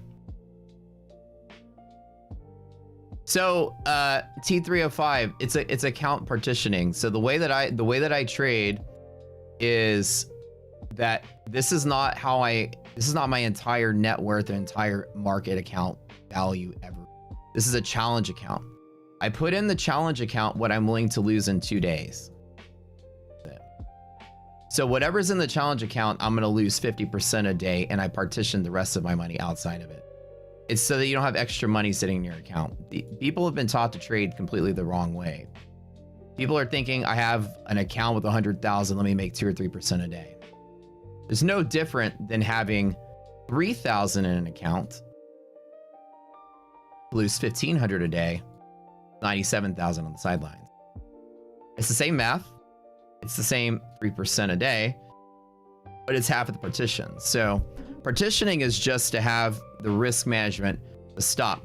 My partition is 50% in a day. So 160,000 in a day. That's the partition for rapid scaling an account. It's just a small fraction of my total worth, but it's what's partitioned in the account. Yeah. I tweeted the stats on the account. You can go to my Twitter. It's there. I tweeted it like Friday or something. Yeah. So the goal for me is to scale the account to 1 million. So the whole idea is to scale it there very rapidly. So the idea is that it's not like that's all the money that I have in the account. Partitioning is about partitioning your stop loss. If you're like, I'm gonna allow myself $2,000 of loss per day, and you have a $4,000 account, and then have whatever else off to the side, such that it essentially just guarantees your stop loss. That makes sense.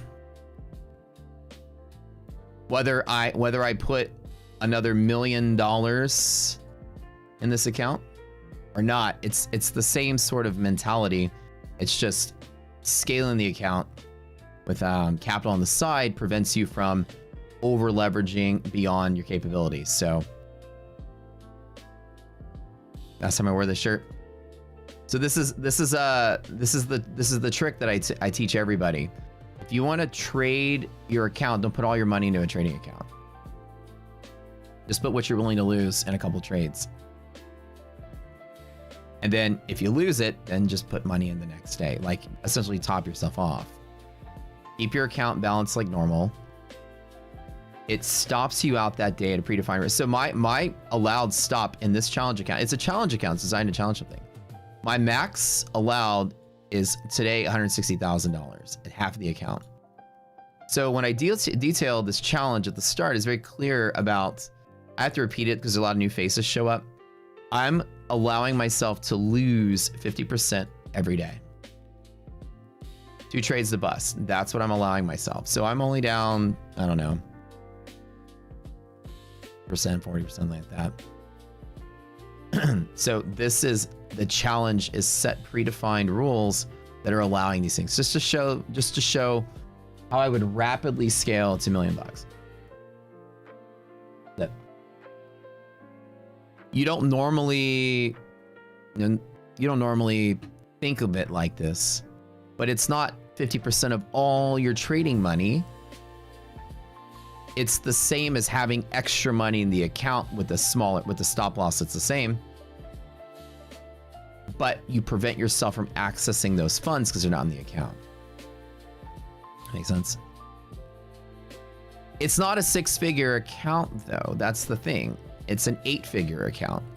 Just the rest of the 8 figures are in my bank account.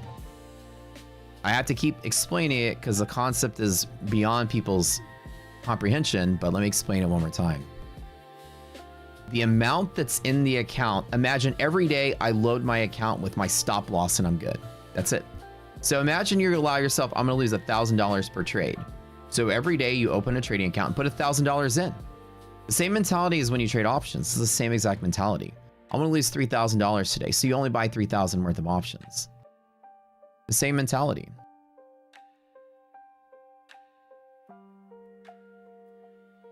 Right. Is the account your total net worth? No, no, absolutely not. No, no, no, no. My shares of my tech company alone are worth like $20 million. Like, I have 18 streams of revenue and a bunch of companies in real estate. No, no, no, no, no, no. The challenge is defined as follows. Ready? 100K start. 2 million end. Second step. If you're less than 100, you can add the account. Again, I set these rules at the start. So before this, I did a random trading challenge where I let ChatGPT choose my trades for me. It was just, I do random stuff on here just to show different techniques. This is about how to scale rapidly. So this is a can I scale rapidly challenge. Add to 100K. If you go under 100, you can add to 100. Reserves. I have infinite reserves. Okay. And add to it as long as I want. And then allow. Again, this is done to scale. This is not what you're going to do, and you're not going to mirror this every day. It's just a challenge for the ages. Allow 50% loss per day. So the idea is whether I have $1 million. Okay, here's an example. If I have, let's just give you a scenario. Say I have $10 million on the sidelines to trade with, and I put 100K into that account. I lose 50 per day. 50 on 10 million. Okay. This is 1% of that. This is 0.5%. It's a 0.5% loss. It's not 50% loss. It's 0.5% loss. That's the whole point. Yeah, like just say like the challenge is when I put infinite, the challenge is there's infinite. You're allowed to infinitely keep going. There's no end to it. So these are the rules. Let me just say rules right here. Rules.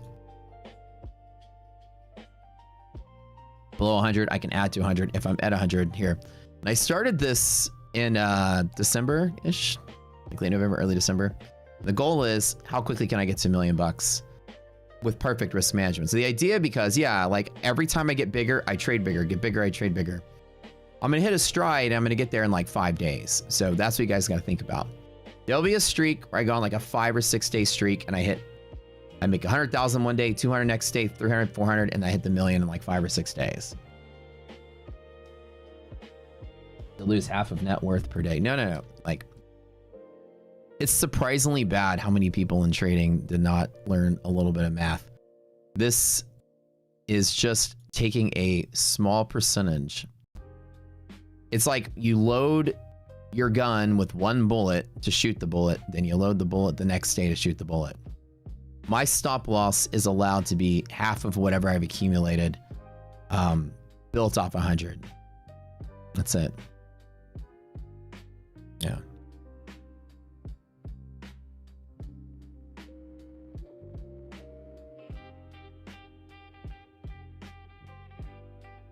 But you keep adding money to that, you can never lose, but most people can't do that. No, all of you do that, Truth. Take a question. Answer your own question. All of you do this. Every single month, you get a paycheck, right? Every single month, you buy prop accounts with that. Every single month, you trade with that. Your reserves aren't infinite, but your reserves are what they are. You trade the same way. You blow up your 5,000 bucks, you get paid, you put in more. You blow it up, you get paid, you put in more. Everyone has that same reserve. That's how everybody trades. Like, I'm simulating how everybody trades. It's just that my reserve is big enough for this level. You know what I mean? So that's the whole point.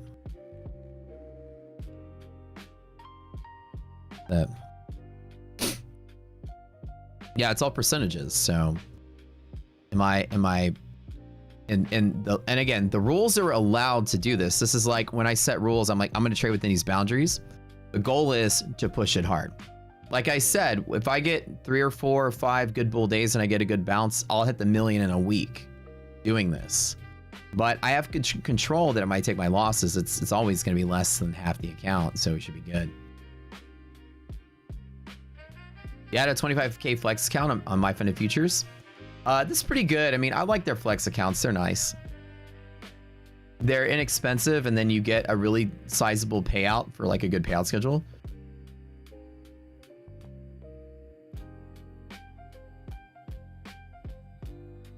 So every single day, the rule is to rapid scale to 1 million. It's not just small trading at 3%. It's a rapid scale. It's a rapid scale challenge. Can I do it? Maybe, maybe not. I'm doing a specific thing. Every day I make more, I trade bigger, I make more, I trade bigger, I make more, I trade bigger. I allow myself, of the balance, the current balance, I allow myself half loss per trade per day. That's it. It's just a challenge, just designed rules. It's like when I did the random challenge, people were like so confused about that too. Random challenge, allow ChatGPT to choose a random time and then I execute a trade to prevent all lose money. So the goal is you load your trading account with what you're willing to lose that day. You have $100,000 on the side, you put in $3,000 to trade with, you blow it up. Is that 100% loss? No, it's 3% loss. Instead of taking the money out and putting it in and taking it out, putting it in every day, it's just the same mentality.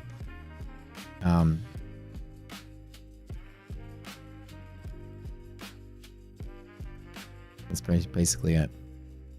But a challenge is just a challenge, so sometimes I have to explain it a lot. All right, so today all I want to do is I'm going to, if we reclaim here, in here, there's a move to there. That is the move I want to take, and I keep wanting to take it. And I know I'm like,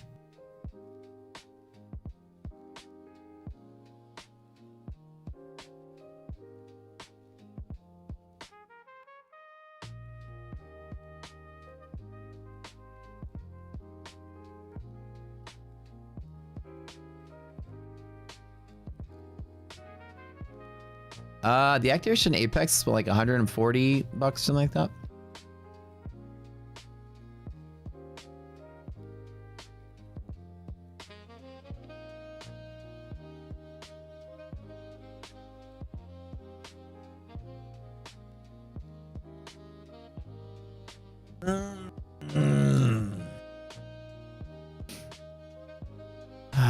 Do I want to get back on this right here on the side of this? I know I'm like, so my finger is on the button. I definitely still believe in it though. But I don't know if today is the day.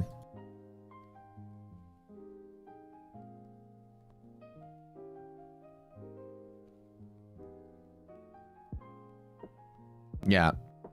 Like I said, the goal of this challenge is just, can I scale that method? That's it. It's just a challenge. That's not how I don't normally trade like that quickly, and every time I make more I double down and double down and double down and get bigger. I don't normally trade that quickly,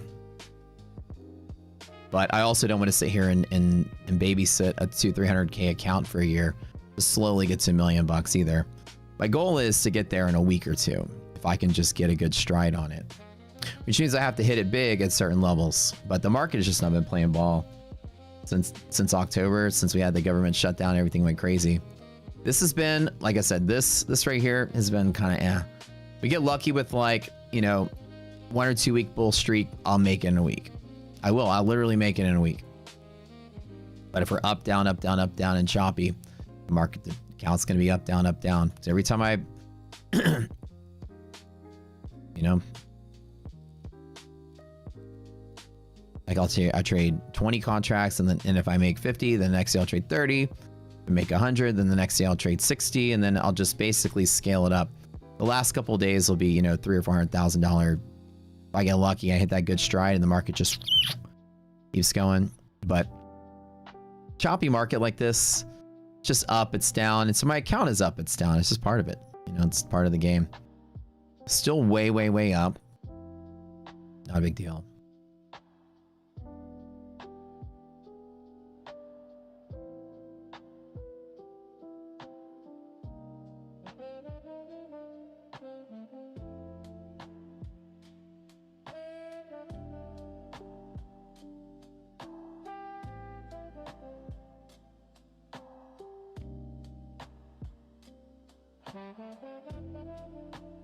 If we reclaim any of this, though, it'd be kind of nice. But man, that is just I kind of don't want to.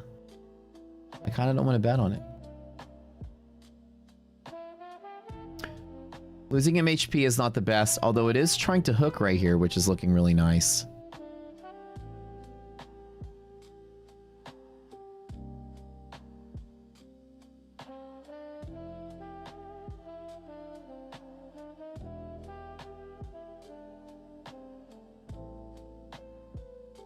I think I'm going to wait.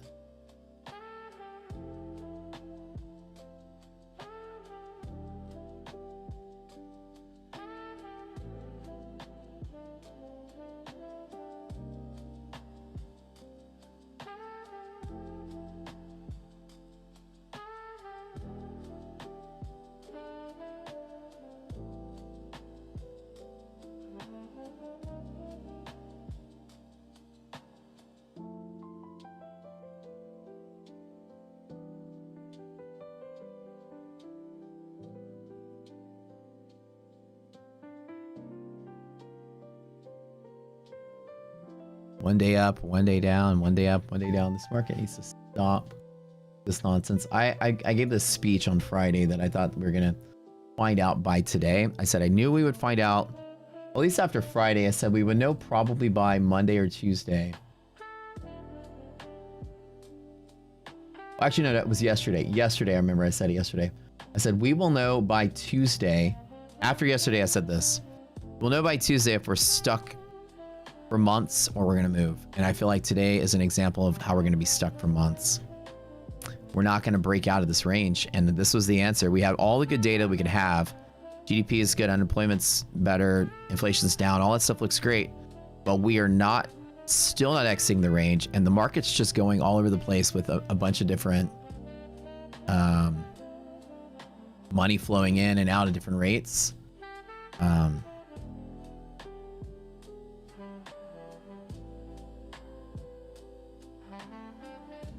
One day people are leaving tech and going into silver and gold. One day people are getting out of those and going into Russell. It's really hard to pinpoint, but we're not seeing just this flow of all things bullish anymore. Sucks.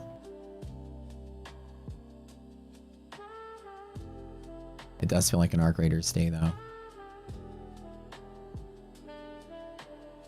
Better safe than sorry. So normally, like, the market just doesn't open and just drop down. That's part of it, right?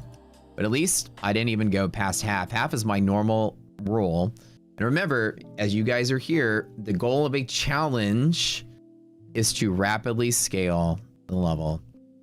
50% is my allowed loss per day, and I won't blow the account up. It's definitely something that's not going to happen. So it also allows me to scale quicker. But once I get a run on this, it'll be nice. No issue reclaim just yet. Yeah, nothing yet. S&P has a 45 and a 40 area. We'll go get some lemons for Scrappy. I know, I need to go get me some mushrooms. Where's the best place to farm mushrooms? People say damn battlegrounds, so I walk around there. I've only found 4, man. They're so hard. You can't blow the account if you continue to load it. Well, I mean, you can blow the account. I just load it with an amount that's a significantly smaller fraction of what I have to load it with. You guys have the same capacity. Got $1,000 to your name, put $1 in an account. You can load it with a dollar 999 more times. Start thinking about what you're capable of doing.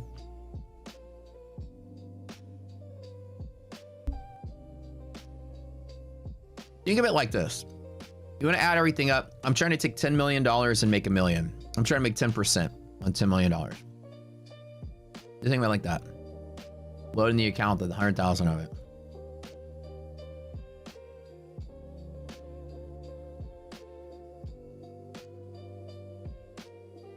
Oh yeah, during Lush map. I didn't even think of Lush.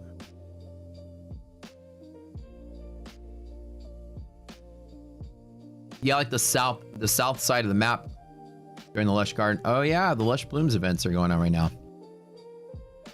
Nicer time to do it.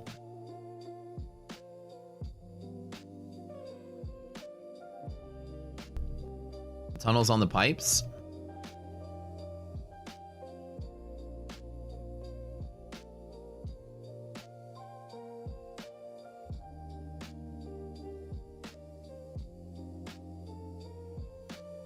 Well, I mean, I was looking at the trees, but I couldn't find 500, 567 push. Oh, we're getting there. I don't know, man. I feel like S&P's still gonna ride. Where on Spaceport do you get them from?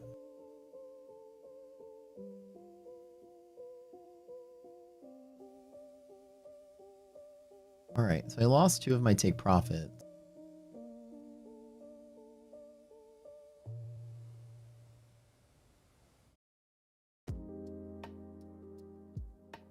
And I got 150Ks instead of 50.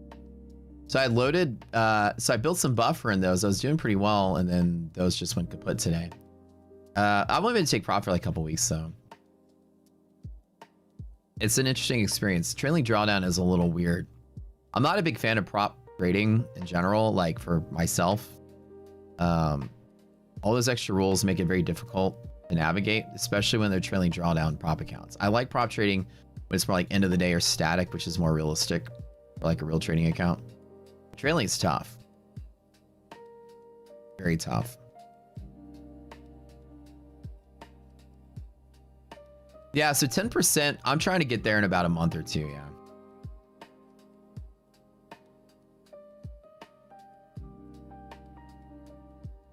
S&P's trying to hold, oh my god, dude.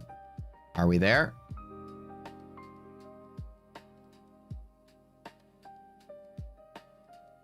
We've got no evidence of anything here.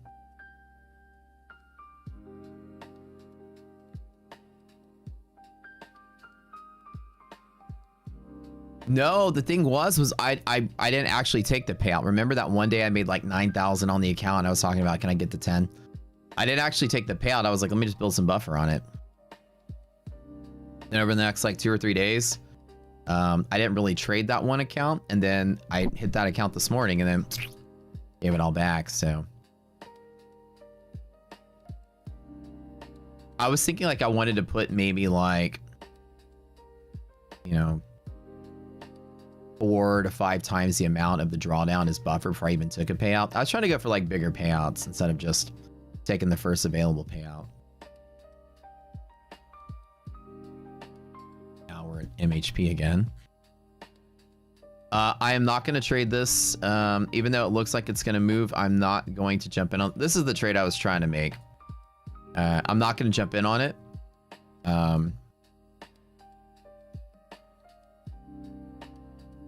I'm a little hesitant. I don't think we, like I said, I don't, when I told you guys I wrote on here earlier, very, very, very bad if we lose.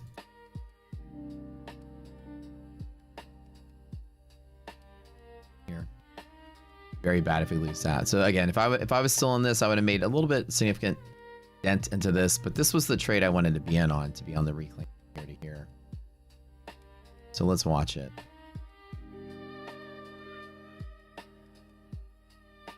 Yeah. Finger on the button already. Like had I just been asleep and woke up and just now jumped in on this, I would be like, okay. But I'm allowing myself like a certain amount per day and that's it. So I'm kind of like on the edge of that. Held through the chop.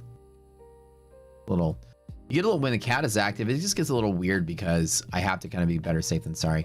Pretty much every time I was trying to do something with chopping, but I don't think we're gonna rally from here. I don't. But for whatever it's a line drawing tool. For what it's worth,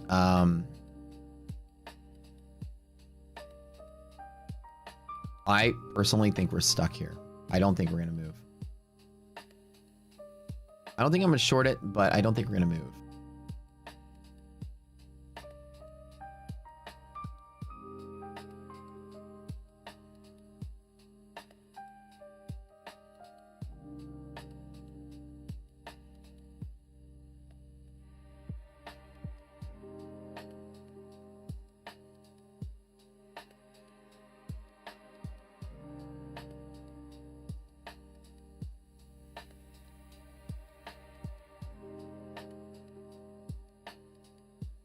Not chasing along there.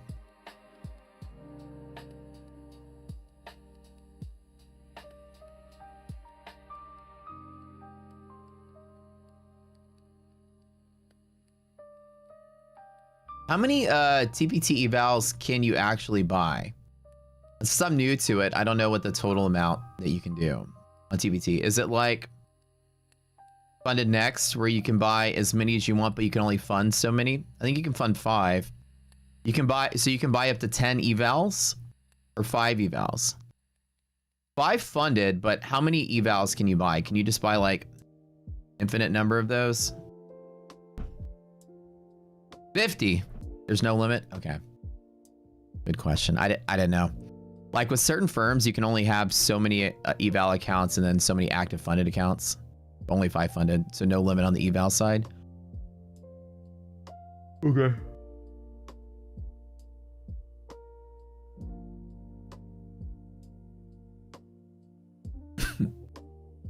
And you can only activate 10 evals to live in a month. Oh, that's interesting. That I didn't know either.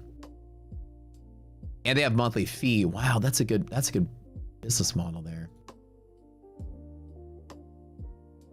That's how they survive. Okay, that makes a lot of sense. I mean, I remember, I haven't fully detailed this into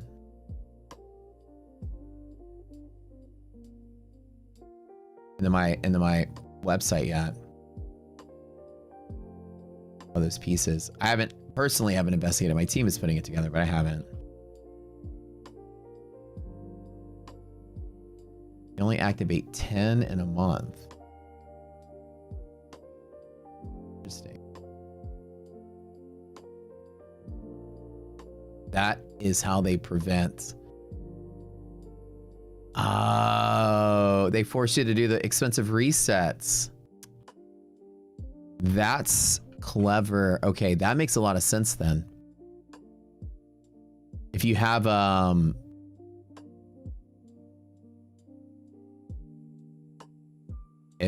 no other alternative, you're like a gambling addict. You have no other alternative. You're like, I gotta trade. You got these busted funded accounts sitting there. And you got to pay thousands of dollars to keep going, or you got to wait a month. Wow, that is okay. That's how they can. That's a really interesting model. I like that. Your resets don't count for the 10 per month limit. Yeah, of course. How many resets do you get? I'm like my mind is blown here. How many resets do you get per account? Is it unlimited? 3 per account? 3 per account. Okay. That's still pretty decent. So basically people can reset 30 times on these funded accounts, and it's probably $1,000 each. Maybe even more. So if you can go 10 accounts to funded, reset them each 3 times, $1,000 a pop, 30,000 people can spend $30,000 to keep going live or have to sit out. Brilliant. That is a brilliant business model.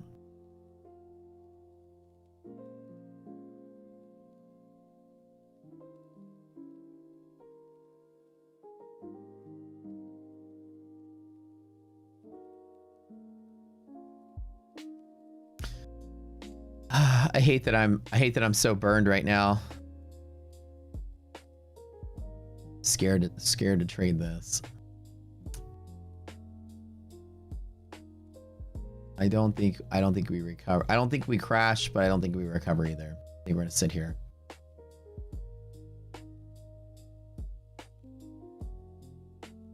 $1,600 for the 150Ks. You'll be paying $48,000 a month to reset those things if they fail them. Good God. What a beautiful business model. From a prop perspective, it's beautiful. So you let people buy unlimited evals, great. They can just spend as much as they want on it. It's a monthly fee, so I'm sure you're charged every month, whether you pass or not. So it forces you the trader, you have to re-up. So every month you're providing them a cash flow. You're only allowed to fund so many of them. So say that you bought 20 and then you funded your 10, you got 10 sitting there. You still don't want to lose them. You're paying a monthly fee on the 10 sitting there.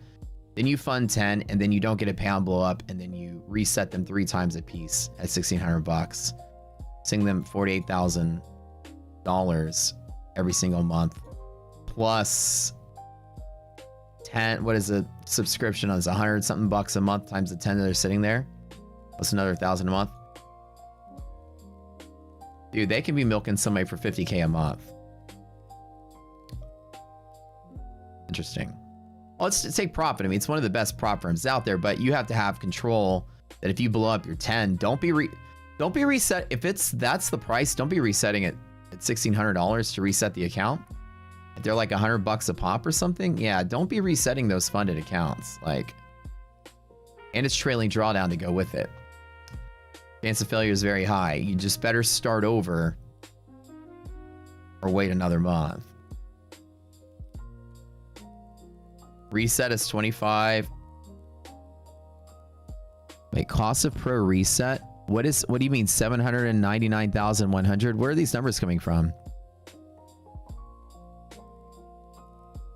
What do you have? Oh, you didn't put comments there. Okay, wait. 449.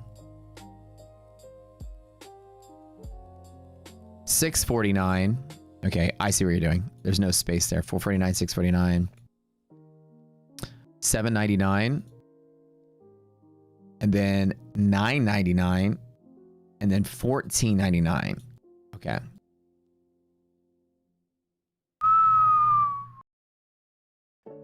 No one does this. I'm sure not one person resets the 30 times, but I'm sure somebody in here is resetting every once in a while. Like in the middle of that day, you're like, let me reset. I got to keep going. What it does is it kind of tickles your nerve on over trading. Like if you bust your 10, wait till the next month. Don't be spending 16 times the amount of starting a new eval.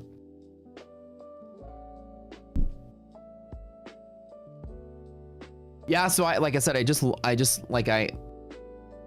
like contemplating the total cost that somebody would face through like multiple resets and how much it would cost. Want to trade the trading drawdown?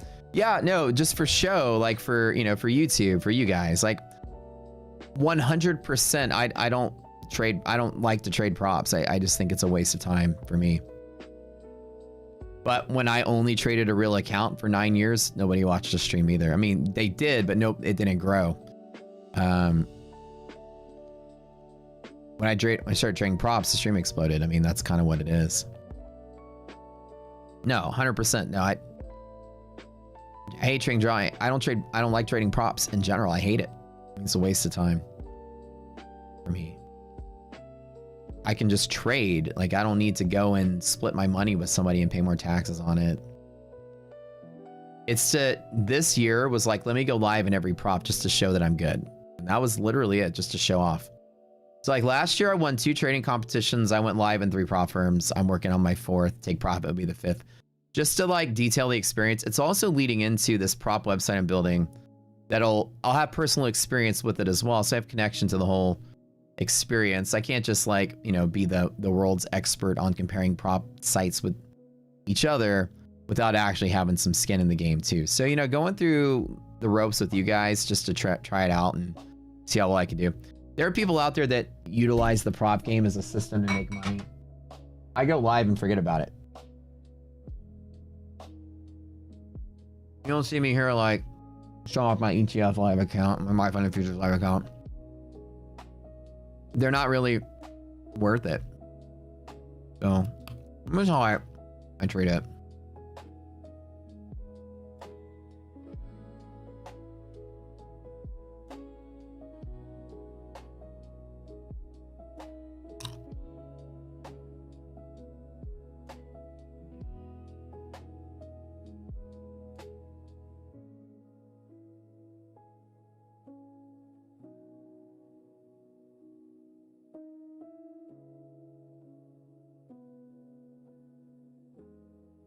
Yeah, the tax difference alone makes it hard to justify long-term.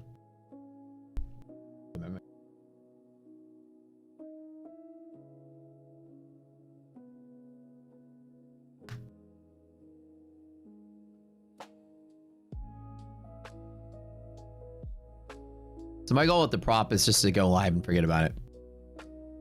Basically it.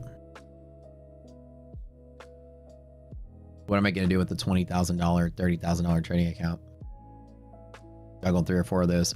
Props are good for people that need to bankroll themselves. That's really what they're beautiful for that. They're actually really good for that. You're going to take a huge tax hit. You're going to take fees. You're going to pay profit split. But the point about that is that it gives you money you didn't already have. It's a way to gain a little bit extra income to pad your own trading account. But if you have a big income, you don't need to be trading props. If you have money to trade with, you don't need to be trading it at all. If you need the practice, then you can trade props, yeah. But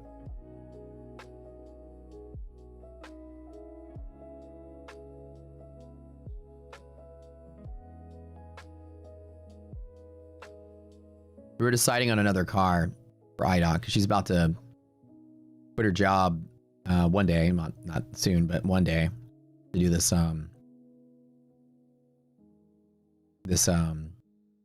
of fitness thing we're doing. We're gonna open a bunch of fitness studios. So we're like, we need to get another car.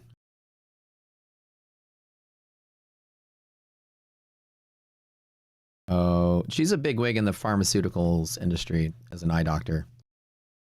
She works on the pharmaceutical side. They do like genetic gene therapy stuff, research. Anyways, yeah, she's not a doctor and she doesn't practice medicine anymore. She used to have a clinic as an optometrist. Did that for a while, then she decided to go work on the research side of things. Pretty fascinating stuff. Anyways, you know, they give her a company car, so we're about to have to go shop for another one. So we're looking the other day and we're trying to figure out what we want to do. You guys, I made a post like, what should we get next? Utility vehicle. Everybody's posting like the craziest stuff, like Lambo this, and she's kind of deciding between a G-Wagon and a Tesla. Because I was like, what do you want? Probably the G-Wagon, yeah. So I think that's why we can go for her. But she's like, I really want a Tesla so it can drive me everywhere. I don't have to think about it.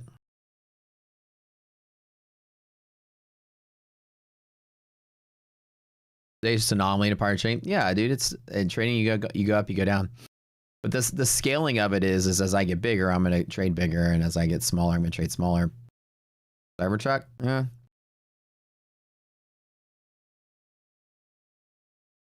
I try different things, especially on the stream, just to demonstrate different principles. Like imagine you had some prop gains, right? You made, you know, some money trading props, and what are you gonna do with that? What would you do as your next step? A lot of people don't think about that, right? A lot of people are like, okay, so I made XYZ. Well, my goal is to make money in props. Okay, but in a business, you're not just like, hey, my goal is to sell some hamburgers. That is your goal, but that's not your goal. That's a step towards your goal. Your goal is to turn your business profitable.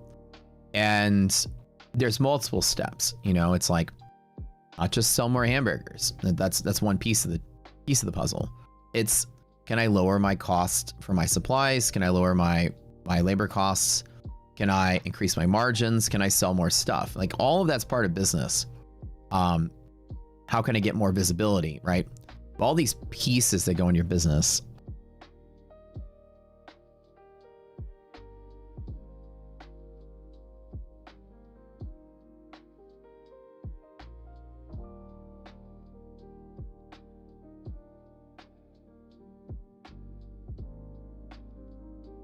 So most people are like, I can't wait to make a payout with props. So you make the payout, what are you doing next?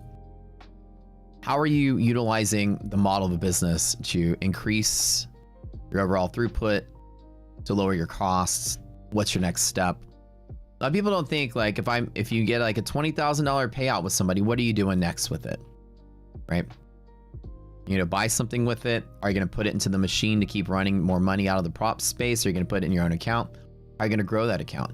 are going to refund that account if you lose. There's all kind of pieces that you want to kind of piece together.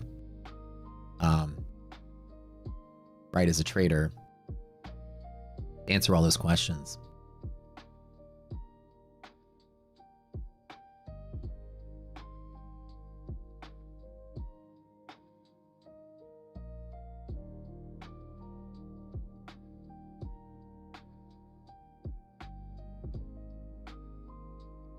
What is this one?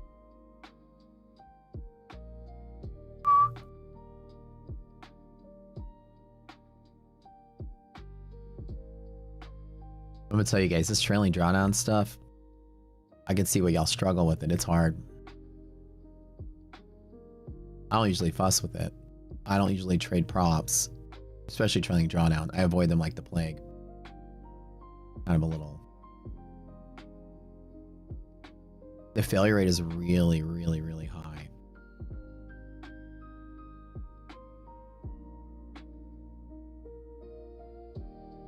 Because you just get squeezed. Even when you're right, you get squeezed. If you don't exit your trade fast enough.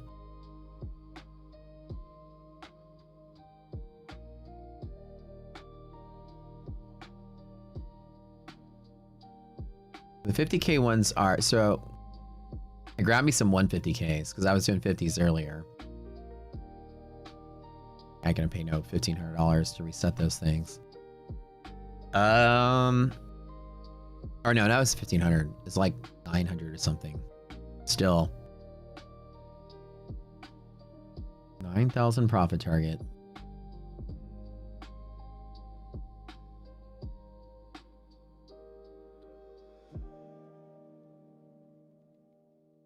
So that's, yeah, 4,500, 50%. And then the 50Ks are 3,000 profit targets of 1,500 a day.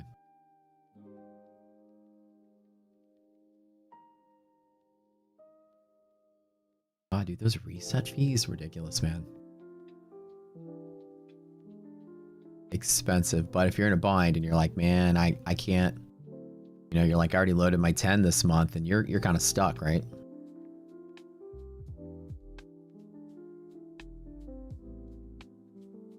You have to make the decision, like, do you wait or do you keep going?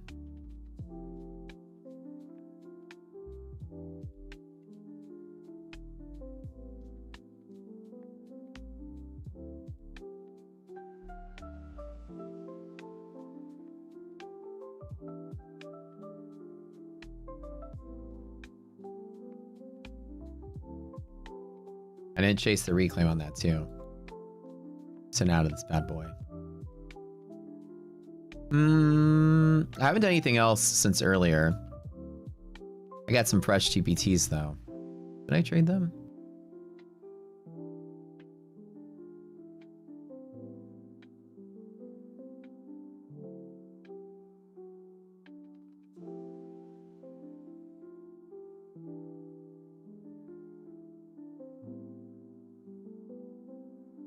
And so the 10 per month, is that per calendar month or per like 30 days total? Like, what's the answer to that? When you say you can only put 10 live per month, or 10, you can only go 10 to live per month, or is it 10 funded per month?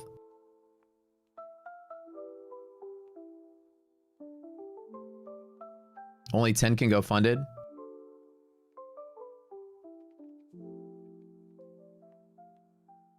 Is that the answer? It's 30 days, like in a rolling 30-day period? Or is it like start over every month? I guess it's like a 30-day rolling.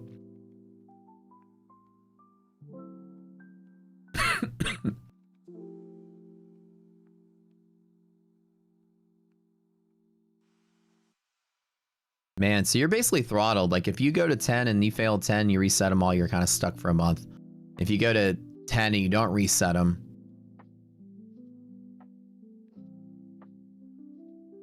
So the only way you can get 30 a month is if you reset, and the only way if you don't, you just get 10 a month. But trailing drawdown, dude, that's tough. That is tough to make money on.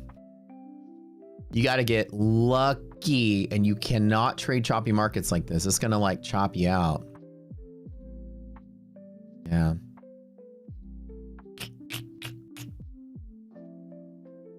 Off.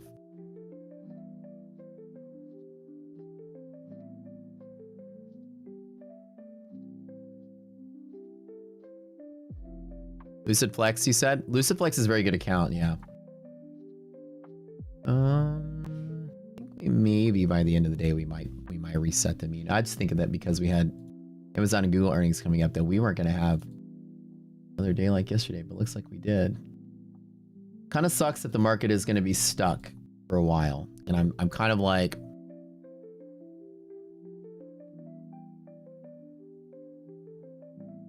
what's up? I came in the mail. Apparently I must have subscribed to it because they're sending one every month, I think. I don't remember, like, what does this one say? Escape, Sherlock Holmes, and the Beast of Baker Street. Let's open it up. What it looks like. Hold on, I need let's check it out. Dude, I bought this escape room game from Instagram. And they sent like 20 of them, I swear. And they send one every month. I think I subscribed to some service.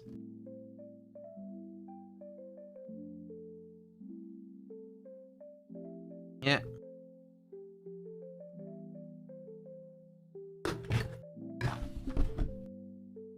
All right.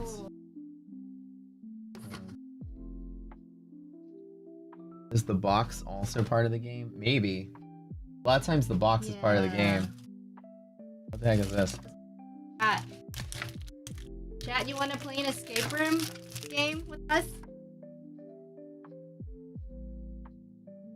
Free advertising. Company.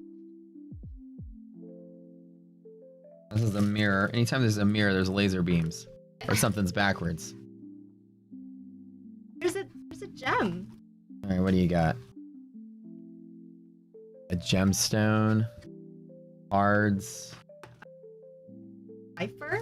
Do not open until instructed. Okay. It's like the park. Baker Street. The vault. Alright.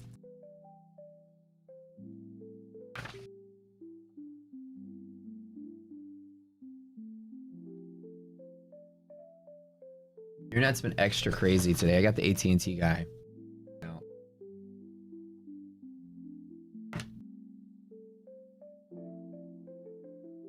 So the starting point of this is like, wait, where was the starting point? No, you cannot start.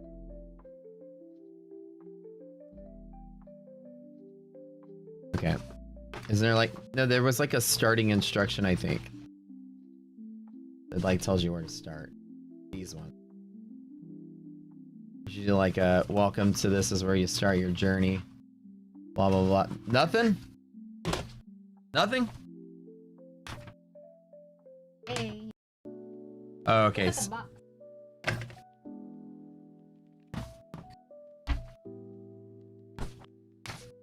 What is this one? Suspects. Okay. Officially we're solving who did what. Not open any of those. Oh, Person please box. follow the website. That's where you start. Okay, so you go to the website. Password plays Moriarty. So I feel like it's like Clue because we have to decide chapter 1, chapter 2, and the suspects. Who did what? Ow. Alright.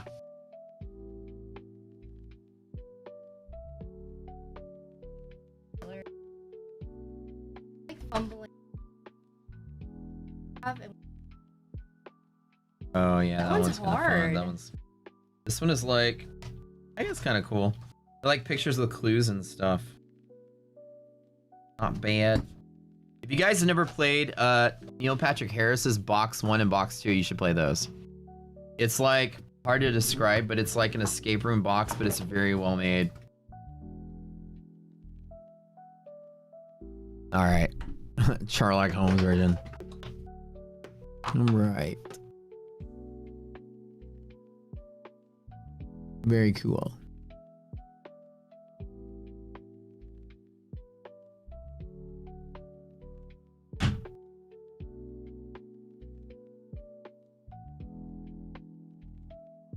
selling off. Still. No, I don't think we get a rally up. I think we still sort of like, I mean, we're fighting below MHP. I still think it's like down day to day.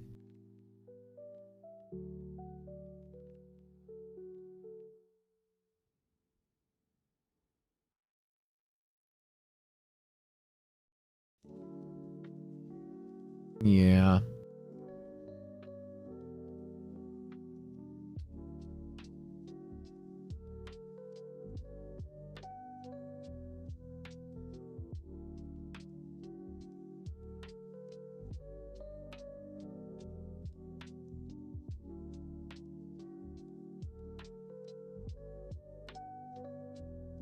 So when y'all try to take profit, what is your favorite thing about the take profits? The daily payouts? Like, what is the thing that makes you guys like them the most?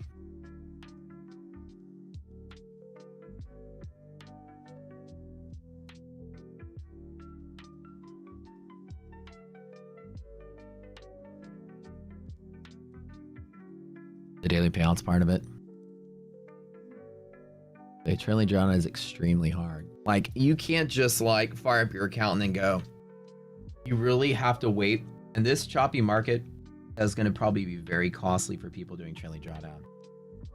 You're not really trending. The market's just, this is what December was like, where the market would just open and then sink to some level and sit there. Is that not really moving? Not really like, and again, my initial trades were all short, which is kind of good. But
yeah.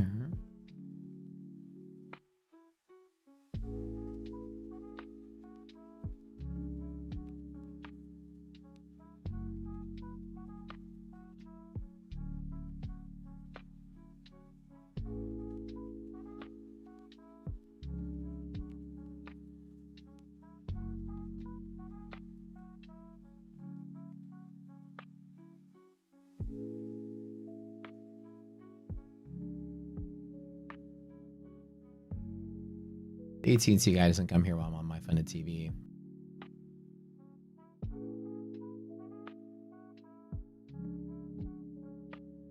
That 5-day to roll past. No, that's the thing. That's how they throttle. That's how they throttle you. Like 5 days, like 5 days that pass is just to keep you from jumping into daily payout immediately. My funded futures does a calendar day throttle too. It's actually really nice. When you have big payouts or daily payouts, calendar day, throttle, not filter, sorry. It prevents you from taking the cash too quickly. So it's a cash flow thing, right? Liquidity maps update throughout the day. They don't. The morning liquidity maps are stagnant throughout the day, and they're actually stable there. But man, today was so good because I was like, I'm gonna wait. And I got my entry here, but man, it just another day like we had. This is just like another December start of the month. I'm gonna take it easy. I feel like this is the bad time to have this challenge. The idea that we're gonna get moving market. This is the toughest time to do it. Like this area.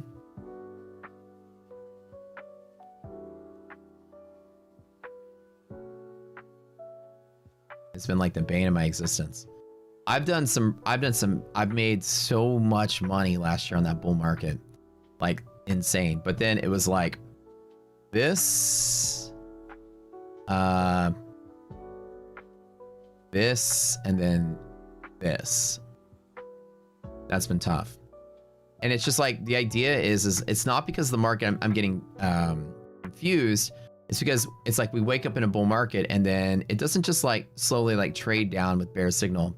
What happens is little participations we're seeing. I mean, the volume is just dying out. You can see the volume was really good here. While we did have some increased volume on the sell side, the buy side volume is very low relative. I mean, if you look at the Nasdaq alone, you can see here averages inside of here, and in the bull market, right? You were seeing it was like basically less volume, especially here, also low volume, beginning and end of the year. So, you know, this straight line is about what the average volume was. And we're not showing, like, especially here, like this is a telltale sign. It's just not, there's not a lot of people just buying all the stocks at once. That's why you're seeing some of them up, some of them down. But it's like we're waking up in bull territory and then the market just nosedives to a level and just stays there. A lot of those trading days are like that, especially the ones in December, early December, to chop me out. I'm just going in a circle right now. Like I'm not, and the market's gone nowhere either. So, you know, it's like this was a circle and it's a little hard to trade. So if you're getting chopped up, don't even worry. I mean, you flip the coin the wrong way, you're going to take a hit. But the candle was just so swift and would stay there, and so swift and it would stay there. Unusual. It's not crashing. It's just like volatile while trying to price lower. Unusual market. I haven't seen a market like that in a very long time. Like I can't remember recent memory where I've actually seen markets trade like that. Traditional down markets look like this. This is easier to trade. It trends lower. Like this one right here. It trends lower. You can see it. It moves slower. But this was like this one right here. This one. It's just one candle, two candles on the hours, just it stays there. Little interesting because I thought end of the year mechanics were the cause of that, and it was the lower volume. You can definitely see the lower volume in here, end of the year. But also, people are not loving the stock market in general. Crap, I didn't even do giveaways today, did I? All right, let's load up some giveaways. You patient folks here. All right.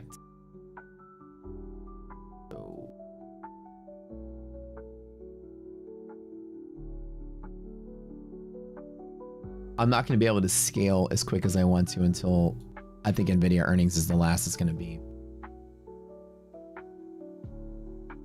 Yeah. Yeah, it's just swinging and ranging till the next big market moving catalyst. All right, start with the ETF, first one. You sent a DM, Dom, where you found your mushrooms? Okay, let me check it out.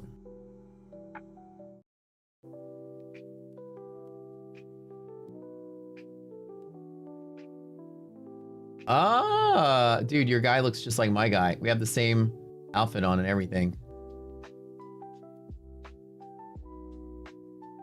On Spaceport.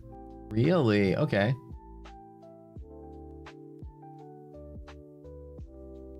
I guess I can go collect all the mushrooms because of the Lush Blooms event.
All right, guys.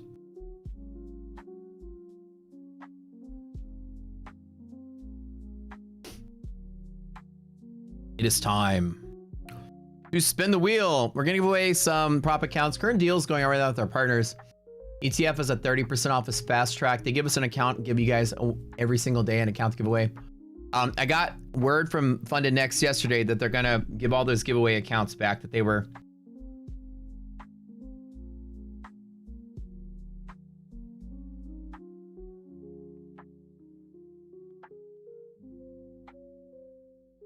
They're gonna catch up and get those all given out today. Let me tell my guy really quick here.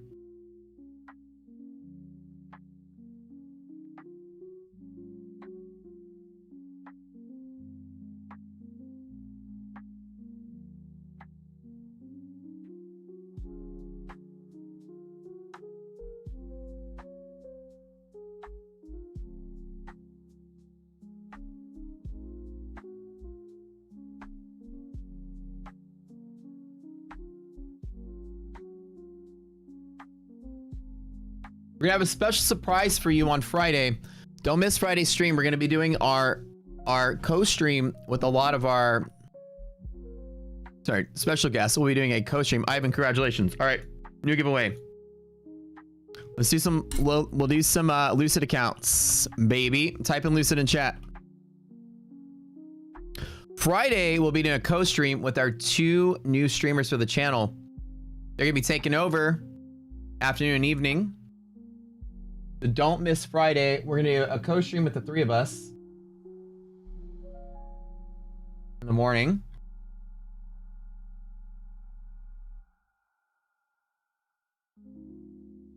I thought I would bring them in closer to like maybe 11 or 10.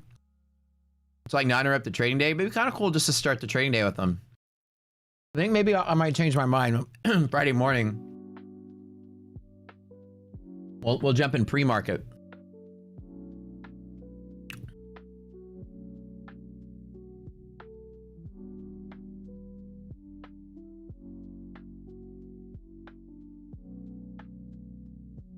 Both of these guys are very solid. They're very informative, very educational. They're very versed in Rocket Scooter stuff and in their own trading style as well.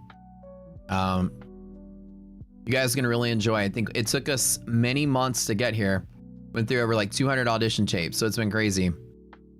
And we have a whole list of people that we do like.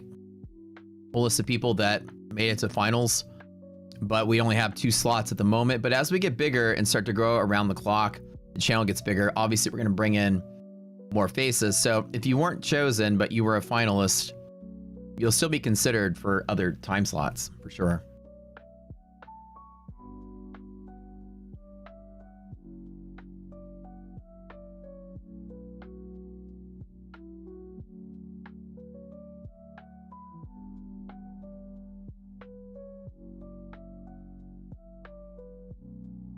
Do I need something to do today? All right, I'm gonna give away 3 Lucid 50K accounts. I'm gonna spin this wheel here.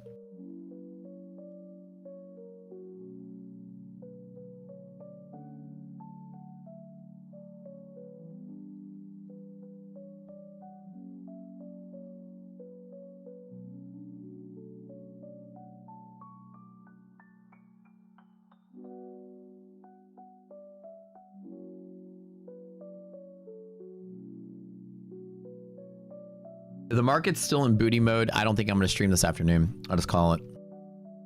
The AT&T guy is going to come. It's supposed to be any minute now, but I haven't heard a message like if he's running late or whatever. Let me double check the app. Shawnee, the first winner today. I'm kind of tired of my stream cutting in and out.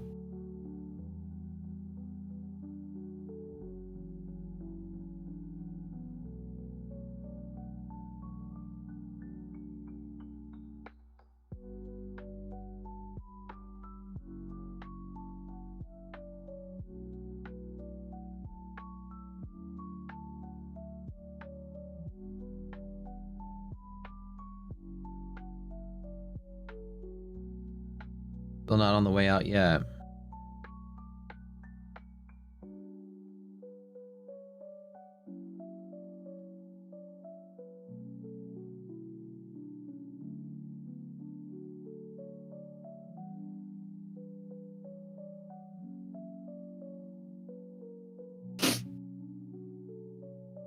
All right. I'm serious. After my fun and futures, I'm probably going to stream this afternoon. I'm just going to call it. Take it easy. There's nothing else to look at. We are Catalyst active, so normally the rule is sit out when Cat is active. So I'll probably be sitting out below 716. Nasdaq, S&P is 69.45. So we end up down in there. Be an issue also.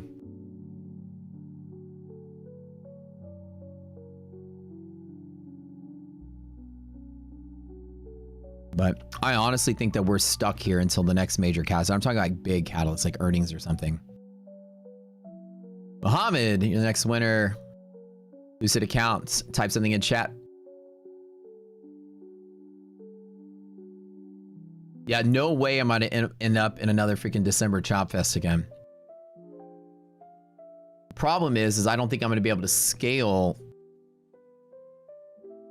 quickly in this environment.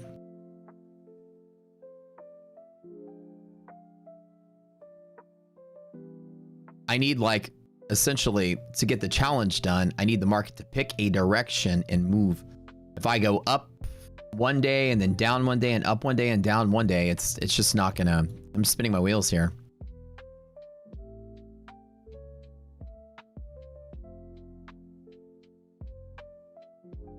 At least my opening intuition was that we were gonna sell off, and I did nail some of that in my prop accounts. Oh, I gotta update you guys. So I did bust 2 of my TBT accounts, just in full transparency. And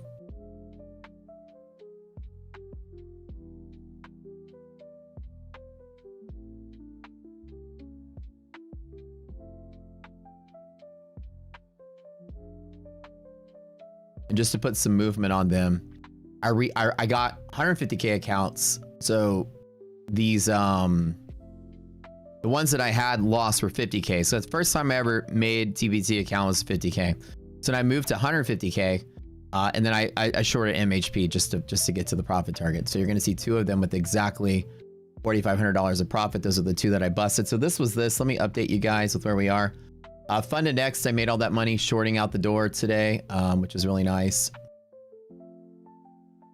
And then these are the two fresh ones that got busted. So I immediately, the one that I told you guys earlier, I lost 2 of them. I jumped in, grabbed 2, shorted. So these 2 are evals right here, by the way. The 2 brand new 150k evals right there. So anyways, so just let you guys know that. Same shit. I tried to buy right here, and then they went bust. And then so I basically went, when I was asking you guys and talking about it, I was like, okay, I'll do 150Ks and then I'll jump in. Instead of resetting them, I'm like, I'm just gonna buy new evals, whatever. How are you on the dot? So I guess I got lucky with those. It was I set profit limit. So if you go to the platform and you set your limit to exit the target, I got lucky getting on the dot. So yeah, we'll do some more giveaways now since I'm not coming back till later. All right, that's 3 of you guys. Let me do, hold on, what else do I got for the month? Let's do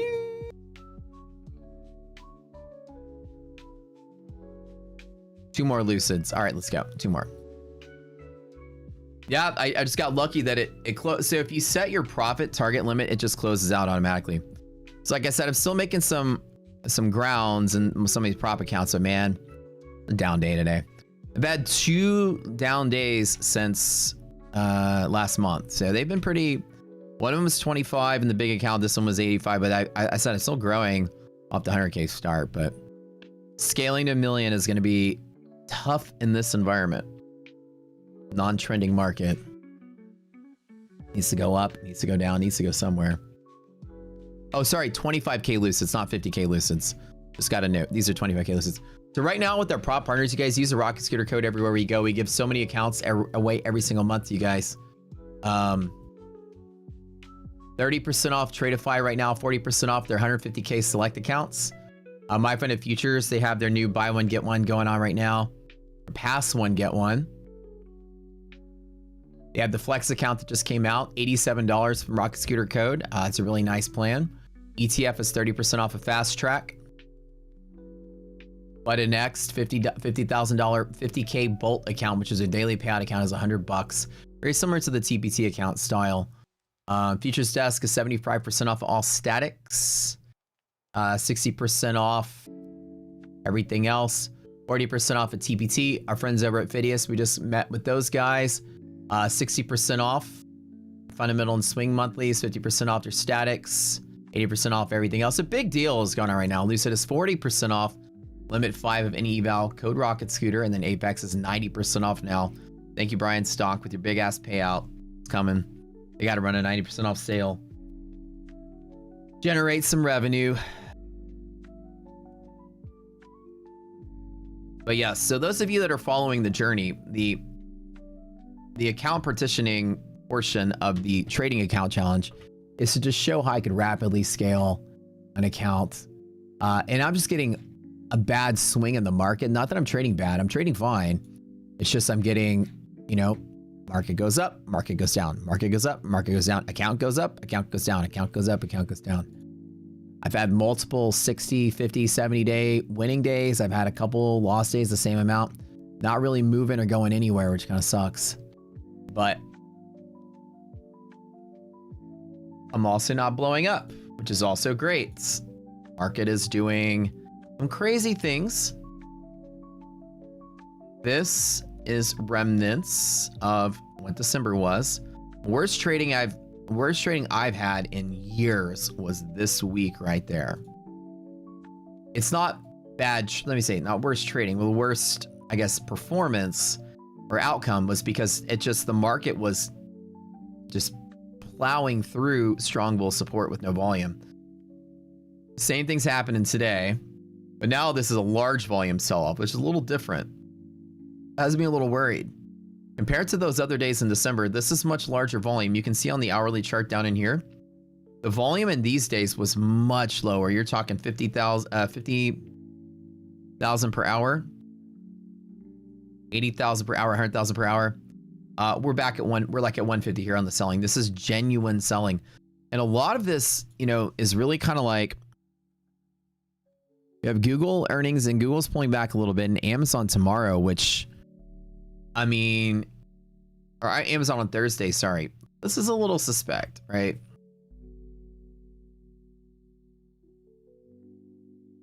Something is afoot. And what I think is going to happen is the market is stuck until the major catalyst. Last time we were stuck was 10 years ago. The market was stuck leading up into the flash crash, which was the catalyst, and it took 2 years to unstick the market. I don't think this is a topping pattern to sell off. We need a major catalyst to sell off, like tariffs or inflation or something. But we could be stuck here like we were in 2015. I said this when I had this speech a couple of times, that I'm afraid that we'll be stuck. It's going to be kind of crappy, because what if I can't finish this trading challenge at all because the market doesn't move? You get used to trading when it's stuck. You can basically buy the range and expect the range to still be there, but then you miss the breakout. So the hardest part about trading ranges like this, where you're stuck, is it can be stuck for a very long time. And this goes back to December to August, where the market went nowhere. The S&P stayed flat. This is in 2015, 2014.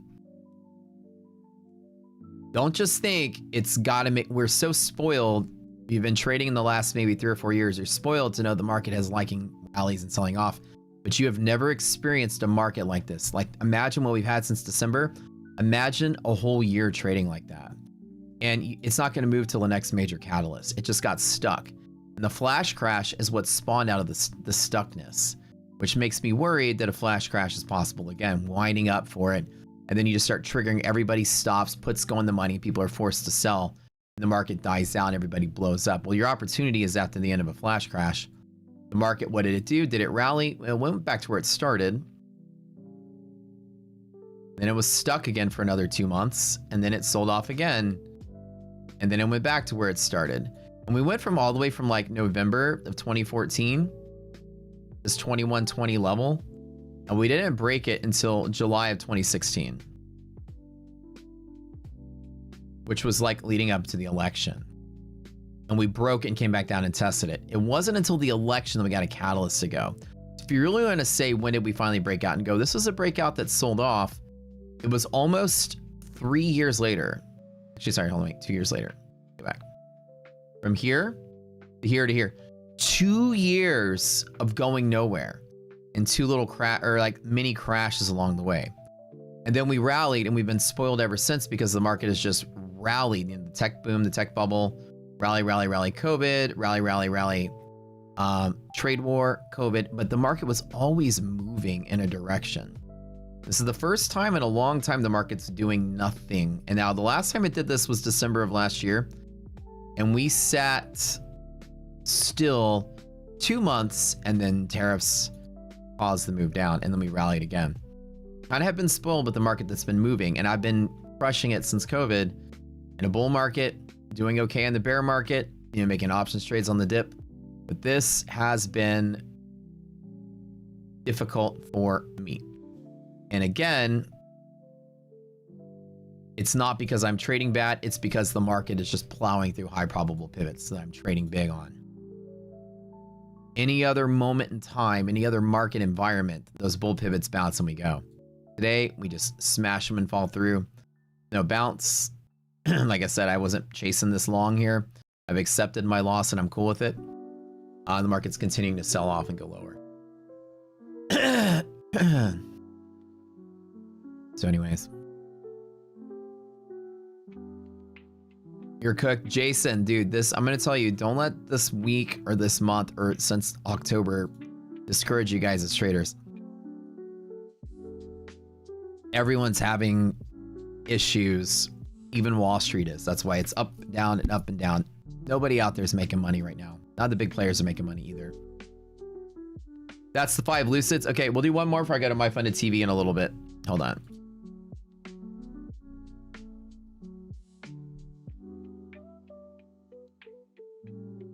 Actually, let's do some Vidius really quick. Let's do some Vidius accounts. I'm sure I have some.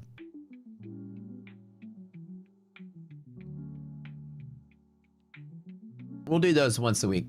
Vidius, one of our newer friends, they have a pretty good plan. They have a bunch of plans. They have a swing trading plan, static plan, which is always one of my favorites to talk about. Statics are really good. Yeah, but type that in. We'll throw away some, we'll throw out some of those in the giveaway. I portmanteaued throw out and give away and said throw away. Giveaway.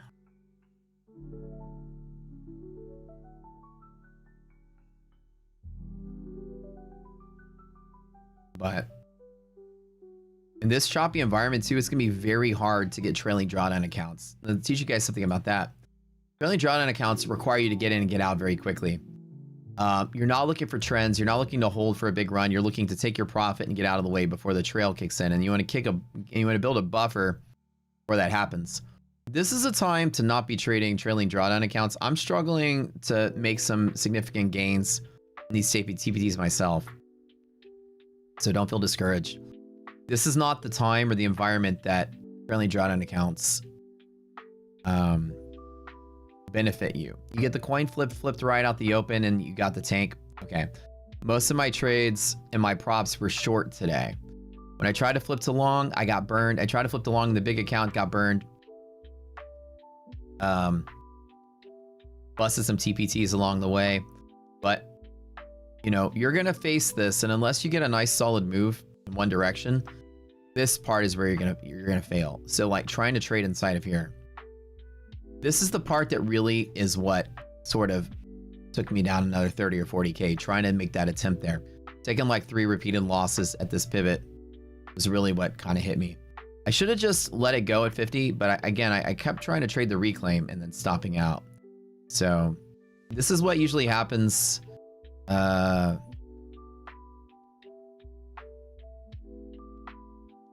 Whenever the market sells up and a catalyst is active, it starts getting very choppy and it's harder to trade. So usually below here, we have a rule that we say sit out below this purple line.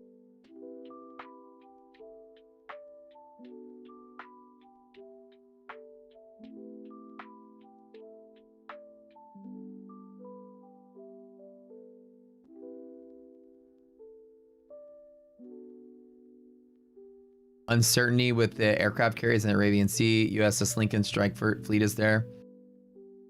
That's also something that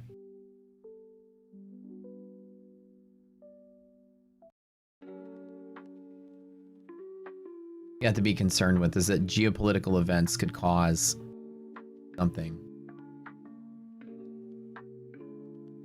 That could be the catalyst we're looking for.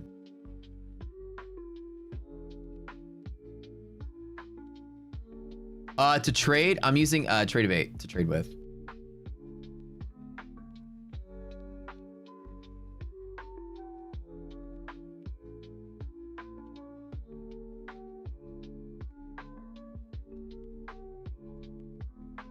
So when catalyst is active, I usually don't trade. Sit out below this purple line. Same thing at the S&P. I'll miss stream on my funded TV, but after that, I'm probably gonna take the day off and just kind of chill with iDoc, maybe game, do something. Did we rally to 70-20s yesterday? I think we got close to 70-40 actually. 70-30. 70-20. So 70-27 was the high in the overnight.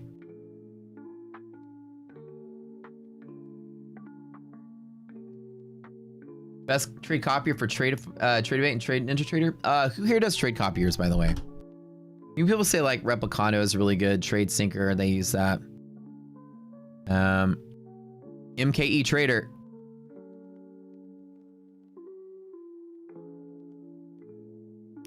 Yesterday's rally, like I said, probably short squeeze into major earnings. It's been weird. I mean, we haven't seen major catalyst news events pushing this market. It's been sort of irrationally flailing about.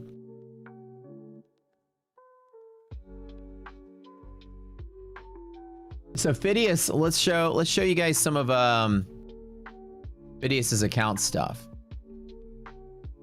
Take a look at it. Over here, don't want to block the Nasdaq chart.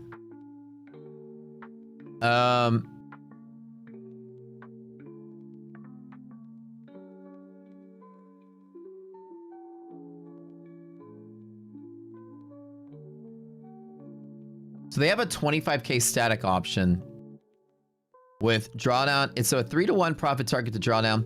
That's not terrible. It's decent. 3-to-1. I think ETFs is, hold on. Daily trader funding is a little bit better on that ratio. Let me double check that. They have a 25K. Let me look at their static real quick. Yeah, so ETF is a 2-to-1. They're a 3-to-1. So ETF is 2,000 with a 1,000 drawdown. This is 1,500 with a 500 drawdown. But the difference is you can get down to $55 to buy this account. ETF one minus the discount is 270. Well, 277 before the discount. I think currently we're running like do the math. This is why my website's going to come in handy. No promo. So when there's a promo for every 1 drawdown, this is 3-to-1, so it's a little bit harder. But you can save $225 with OTP when passing in 3 months, one-time payment. On the eval side, it's $44 for lifetime. Hold on, wait. One-time payment option. Eval. What's the price excluding taxes? So the one-time payment, I'm assuming, is like activation fee built in. My funded futures is Rocket Scooter code, or the Flex account. I think Rocket Scooter. If it doesn't, type that in, it should work. So I think that this is like activation fee is okay. So activation fee is removed here. Evaluation has an $83 activation fee. So total all in is $123. Tit for tat. If I look at ETF on their 500 drawdown, we have to get 1,000 profit target, which is their, what they call it, the 10K account, is 147. So this is 127 for 500 drawdown. ETFs is 147, slightly more expensive for 500 drawdown, but with ETF, the profit target is less. So it's kind of like, I'm not doing the 6-7 thing, but one of them is more expensive to give you a quicker path to payout, which is more valuable to you. All things being equal, they're pretty much equal, which is kind of neat. They only have the one option here. If you want to do the activation fee, this is when you have the activation fee model, it's great. You only pay when you pass, which kind of makes it easier. Activation fee on ETF though is 177 on top of that. The all-in cost is much cheaper here at Phidias. So ETF has an activation fee that's a lot more expensive. So while ETF has a better drawdown profit to target to drawdown ratio,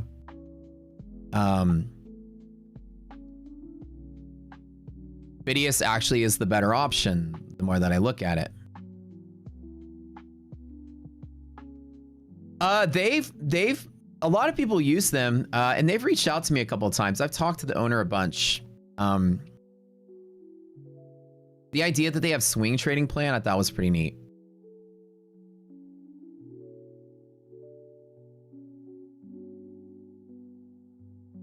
If you have an Apex situation, I made a tweet with a poll about Apex a couple days ago. Go post in that tweet any information that you have.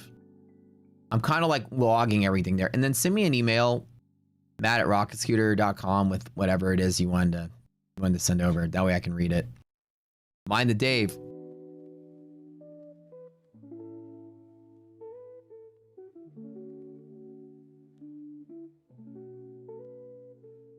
And had I stuck to my guns, it just kept shorting them. That's remember my trades out the door were all short. It's kind of nice to fill the gap. But then I was like, I'm gonna wait for the pocket, skip the bull zone, and then hit the bear zone. That was smart, but then we got this flush candle that's going nowhere. Now the market's just in a stupid spot. Can't really trade it from here. I'm not gonna try to trade it from here. MKE trader, lost my account. Mind the Dave. Congratulations, you guys are all able to get Phidias accounts. We'll get more information about what they are when you talk to Slacks about it.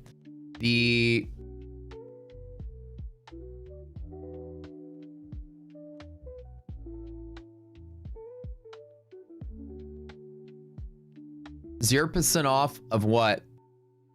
Oh, are you talking about my funded futures? I'm so sorry. Yeah. So my funded futures, I completely blanked out when you asked that. My funded futures got rid of affiliate discount code. Ash Trades and I have been meeting with ownership and trying to convince them to bring back the 5% discount. But they're not budging. We had a meeting with them last week about it. So, you know, we're advocating for affiliate discount to come back, but my funded is not. So the codes don't give discounts anymore. They just give credit. Yeah, that's kind of sucks.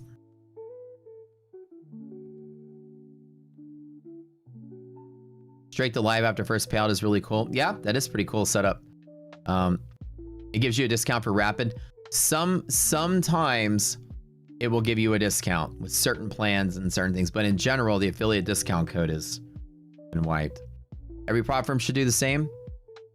Yeah, like, well, I mean, the discount doesn't really, like, imagine marking up your prices so that you can give out a discount code to your affiliate marketers, right? It's like you have a burger shop and you want to sell your burgers for 10 bucks and the guy across the street is 5, but you give a 50% coupon to all your affiliates. You're expecting them to do the work, equal the same price to your competitors. So right now, what it's causing is, like, in these value accounts, which are really small and very cheap, it's like a space race for somebody to have, like, the listed account that's the cheapest price. So my funded created their value accounts, like the core account, and their goal was, we want to list the cheapest price possible on their website. They don't want to list, you know, like $90 an asterisk. By the way, you know, 5% off. They would list $85. That way on the marketing and the SEO side of things, they're the cheapest one. To each their own. I mean, it's the same thing. 6 of one, half dozen the other. Whether they mark up their prices to give a discount or whether they just low prices altogether. Somebody was like, they should get rid of that for all affiliates. Yeah, I think that, like, where they should get rid of, like I said earlier, they need to get rid of exclusive discounts. And we pretty much got that. We got most prop firms to get rid of that. We went on a campaign and talked to all the major props, and they did some big changes this year, like to, you know, advocate for essentially compliance. 2 things. Number one is you can't incentivize people using your affiliate code by doing raffles or not raffles, like cashback situations and stuff. So all the prop firms got rid of that. There were people that were doing like cashback incentives, like every prop firm you buy, I'll give you $5 kind of thing.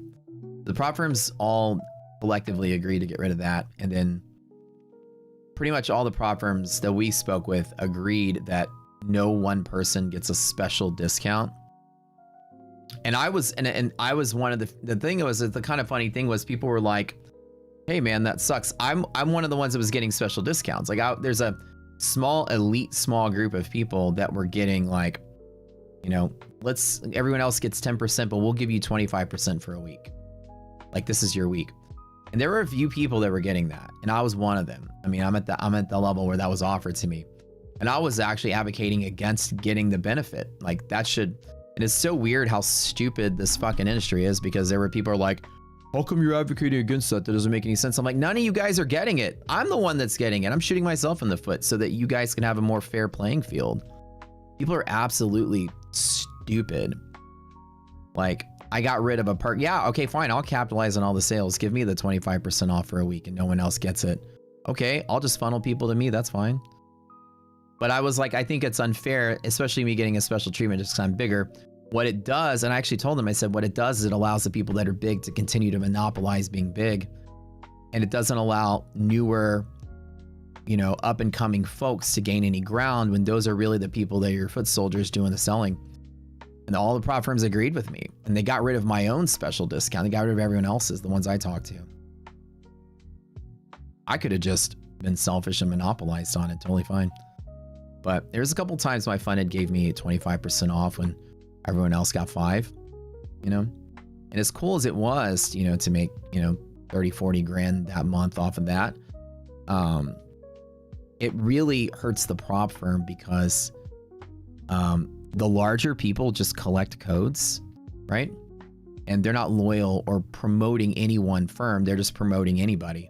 And so there's not really a strong presence from the larger communities like us unless you're actively promoting somebody. You're so big, you're not loyal to one firm, you're loyal to all of them. So somebody that's small may just love that one firm, but yet nobody wants to use their code. And I was telling them, I was like, you know, the idea is that when you give somebody a special discount, you really are doing less sales, because while you might get a burst from that one person that one day, other people are going to lose traction. You're going to lose sales over time. And then if the other firms, hey, what's up? If another firm is doing the discount code, then essentially one person just funneling sales and passing people to different brands. One is for your microphone and one is for your headset. Don't know which is which. You have two mini jacks.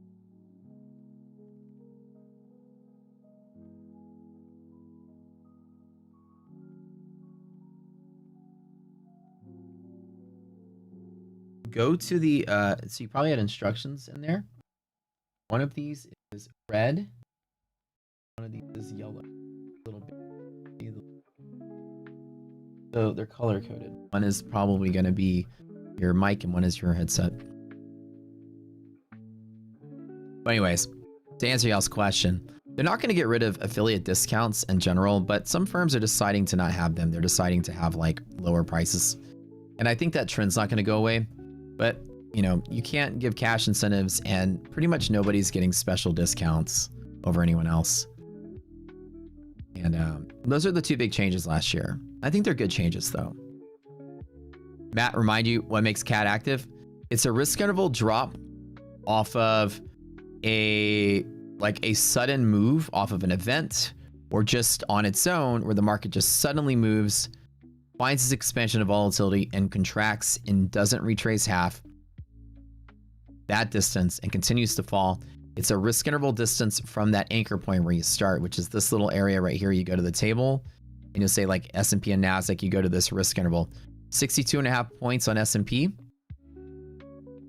200 and something on NASDAQ, 230 on NASDAQ.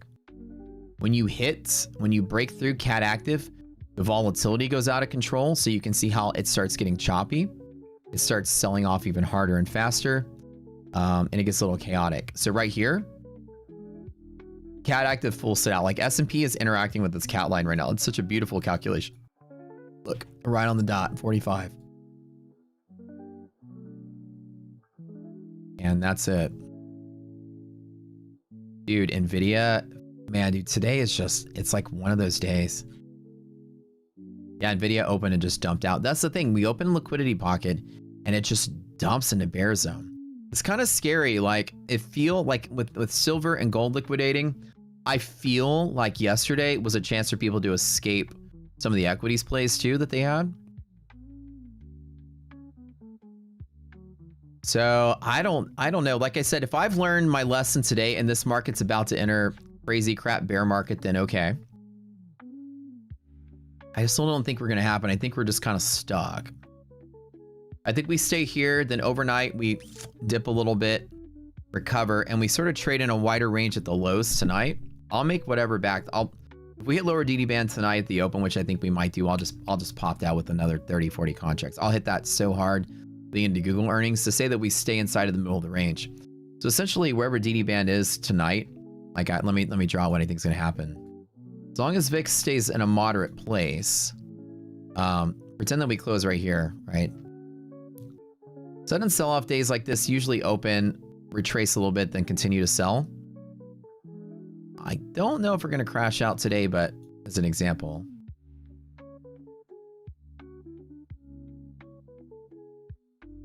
You say that we close here. You got DD band here and here, right? I usually wait and let it flush to DD band and then reclaim, and then I jump in on the reclaim to trade it right back to there.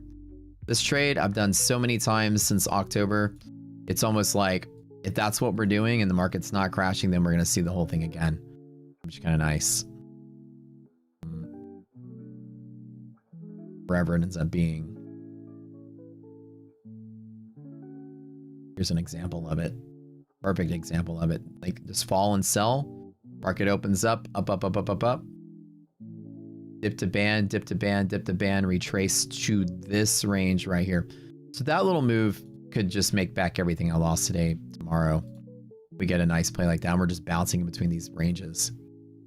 But I would say, like, I'm not buying the dip here. I'm not adding risk to this. Market just opened, everything tanked, and we're just sort of like, okay, back to where we started yesterday. It feels a little off. It feels a little different than it did in December. This feels like volume, and December felt like no volume. The flow feels like volume.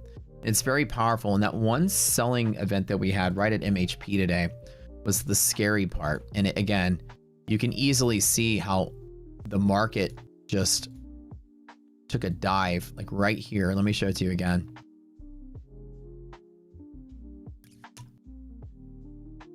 What's it? This one right here. This is interesting.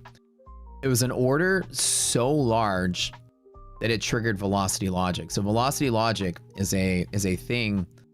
It looks like it triggered it, unless it was just one single large order. It might not have triggered. How much did it fall? 790. Okay, no, it didn't trigger velocity logic, but it looks like this when it does it.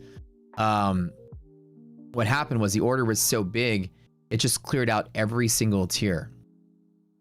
There were no buys in here. It just essentially, you drop, you know, 10, 20, 30, whatever thousand contracts. It just goes blip, blip, blip, blip, blip, blip, blip, blip, blip, blip, blip, blip, and eats through everything. That was the scary order with volume. And those non-overlapping red candles on a tick chart to show you it was like one giant order. The market just plowed through it. And it was this candle right here that did it. And it was this candle that started that movement at 8:43 in the morning. I'm curious to see if that's where NVIDIA broke through bear zone. It was NVIDIA that was dumping, and that the algos just jumped in to track it. Was it 8:43? When did that die? That was 32. So it wasn't NVIDIA, but NVIDIA did have a big, kind of a large sell right about there. Maybe it was Google. No. Was it Amazon?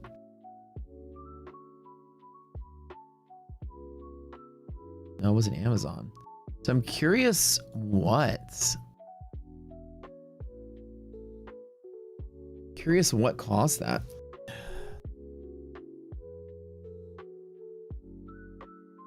I'm so clueless on it.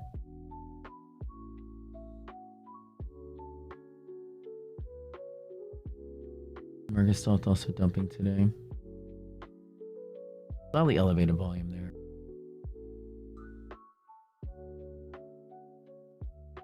No clue.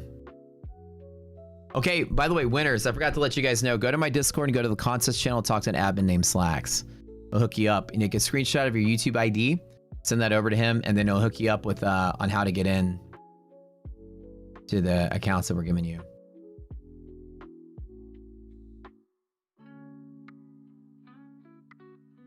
Somebody said, is it considered hedging if the trader puts a long order and short order at the same time and allows whichever comes first to trade, only trading one or the other? Like, you're longing and shorting at the same place.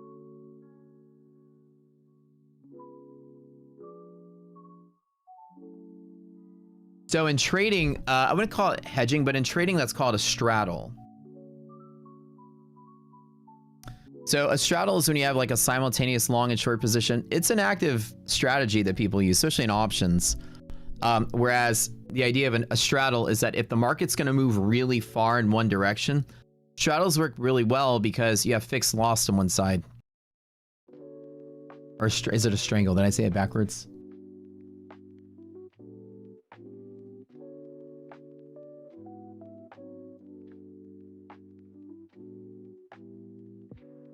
I always get those two confused. Oh, sorry, strangle. I said it backwards, strangle. Same thing though.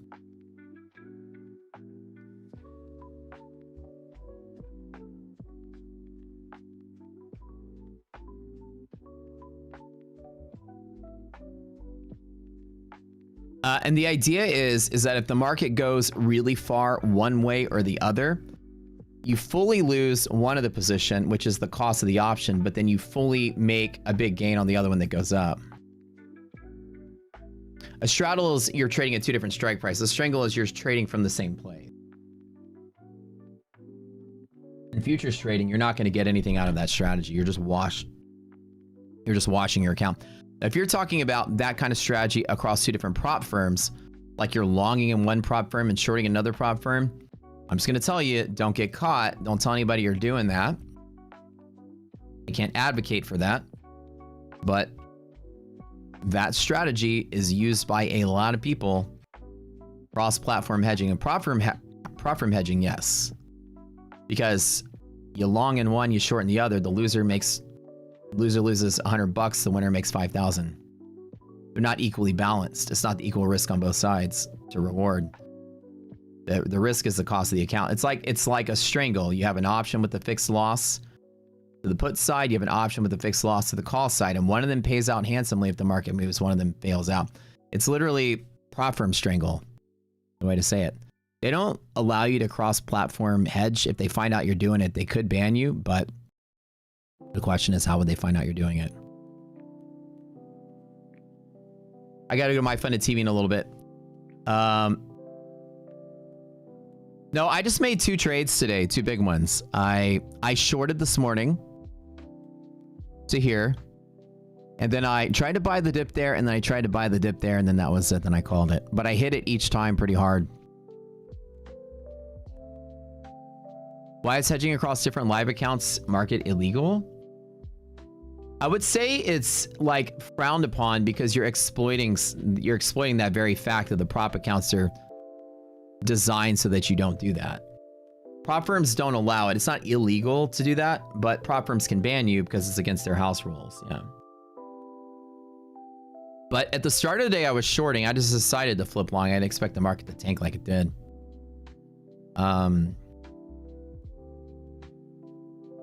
Yeah. But like I told y'all yesterday that we're going to find out today if we're stuck for a bunch of months, if we're going to start moving. I think the market's stuck until at least NVIDIA earnings. Okay, I'm going to get out of here and get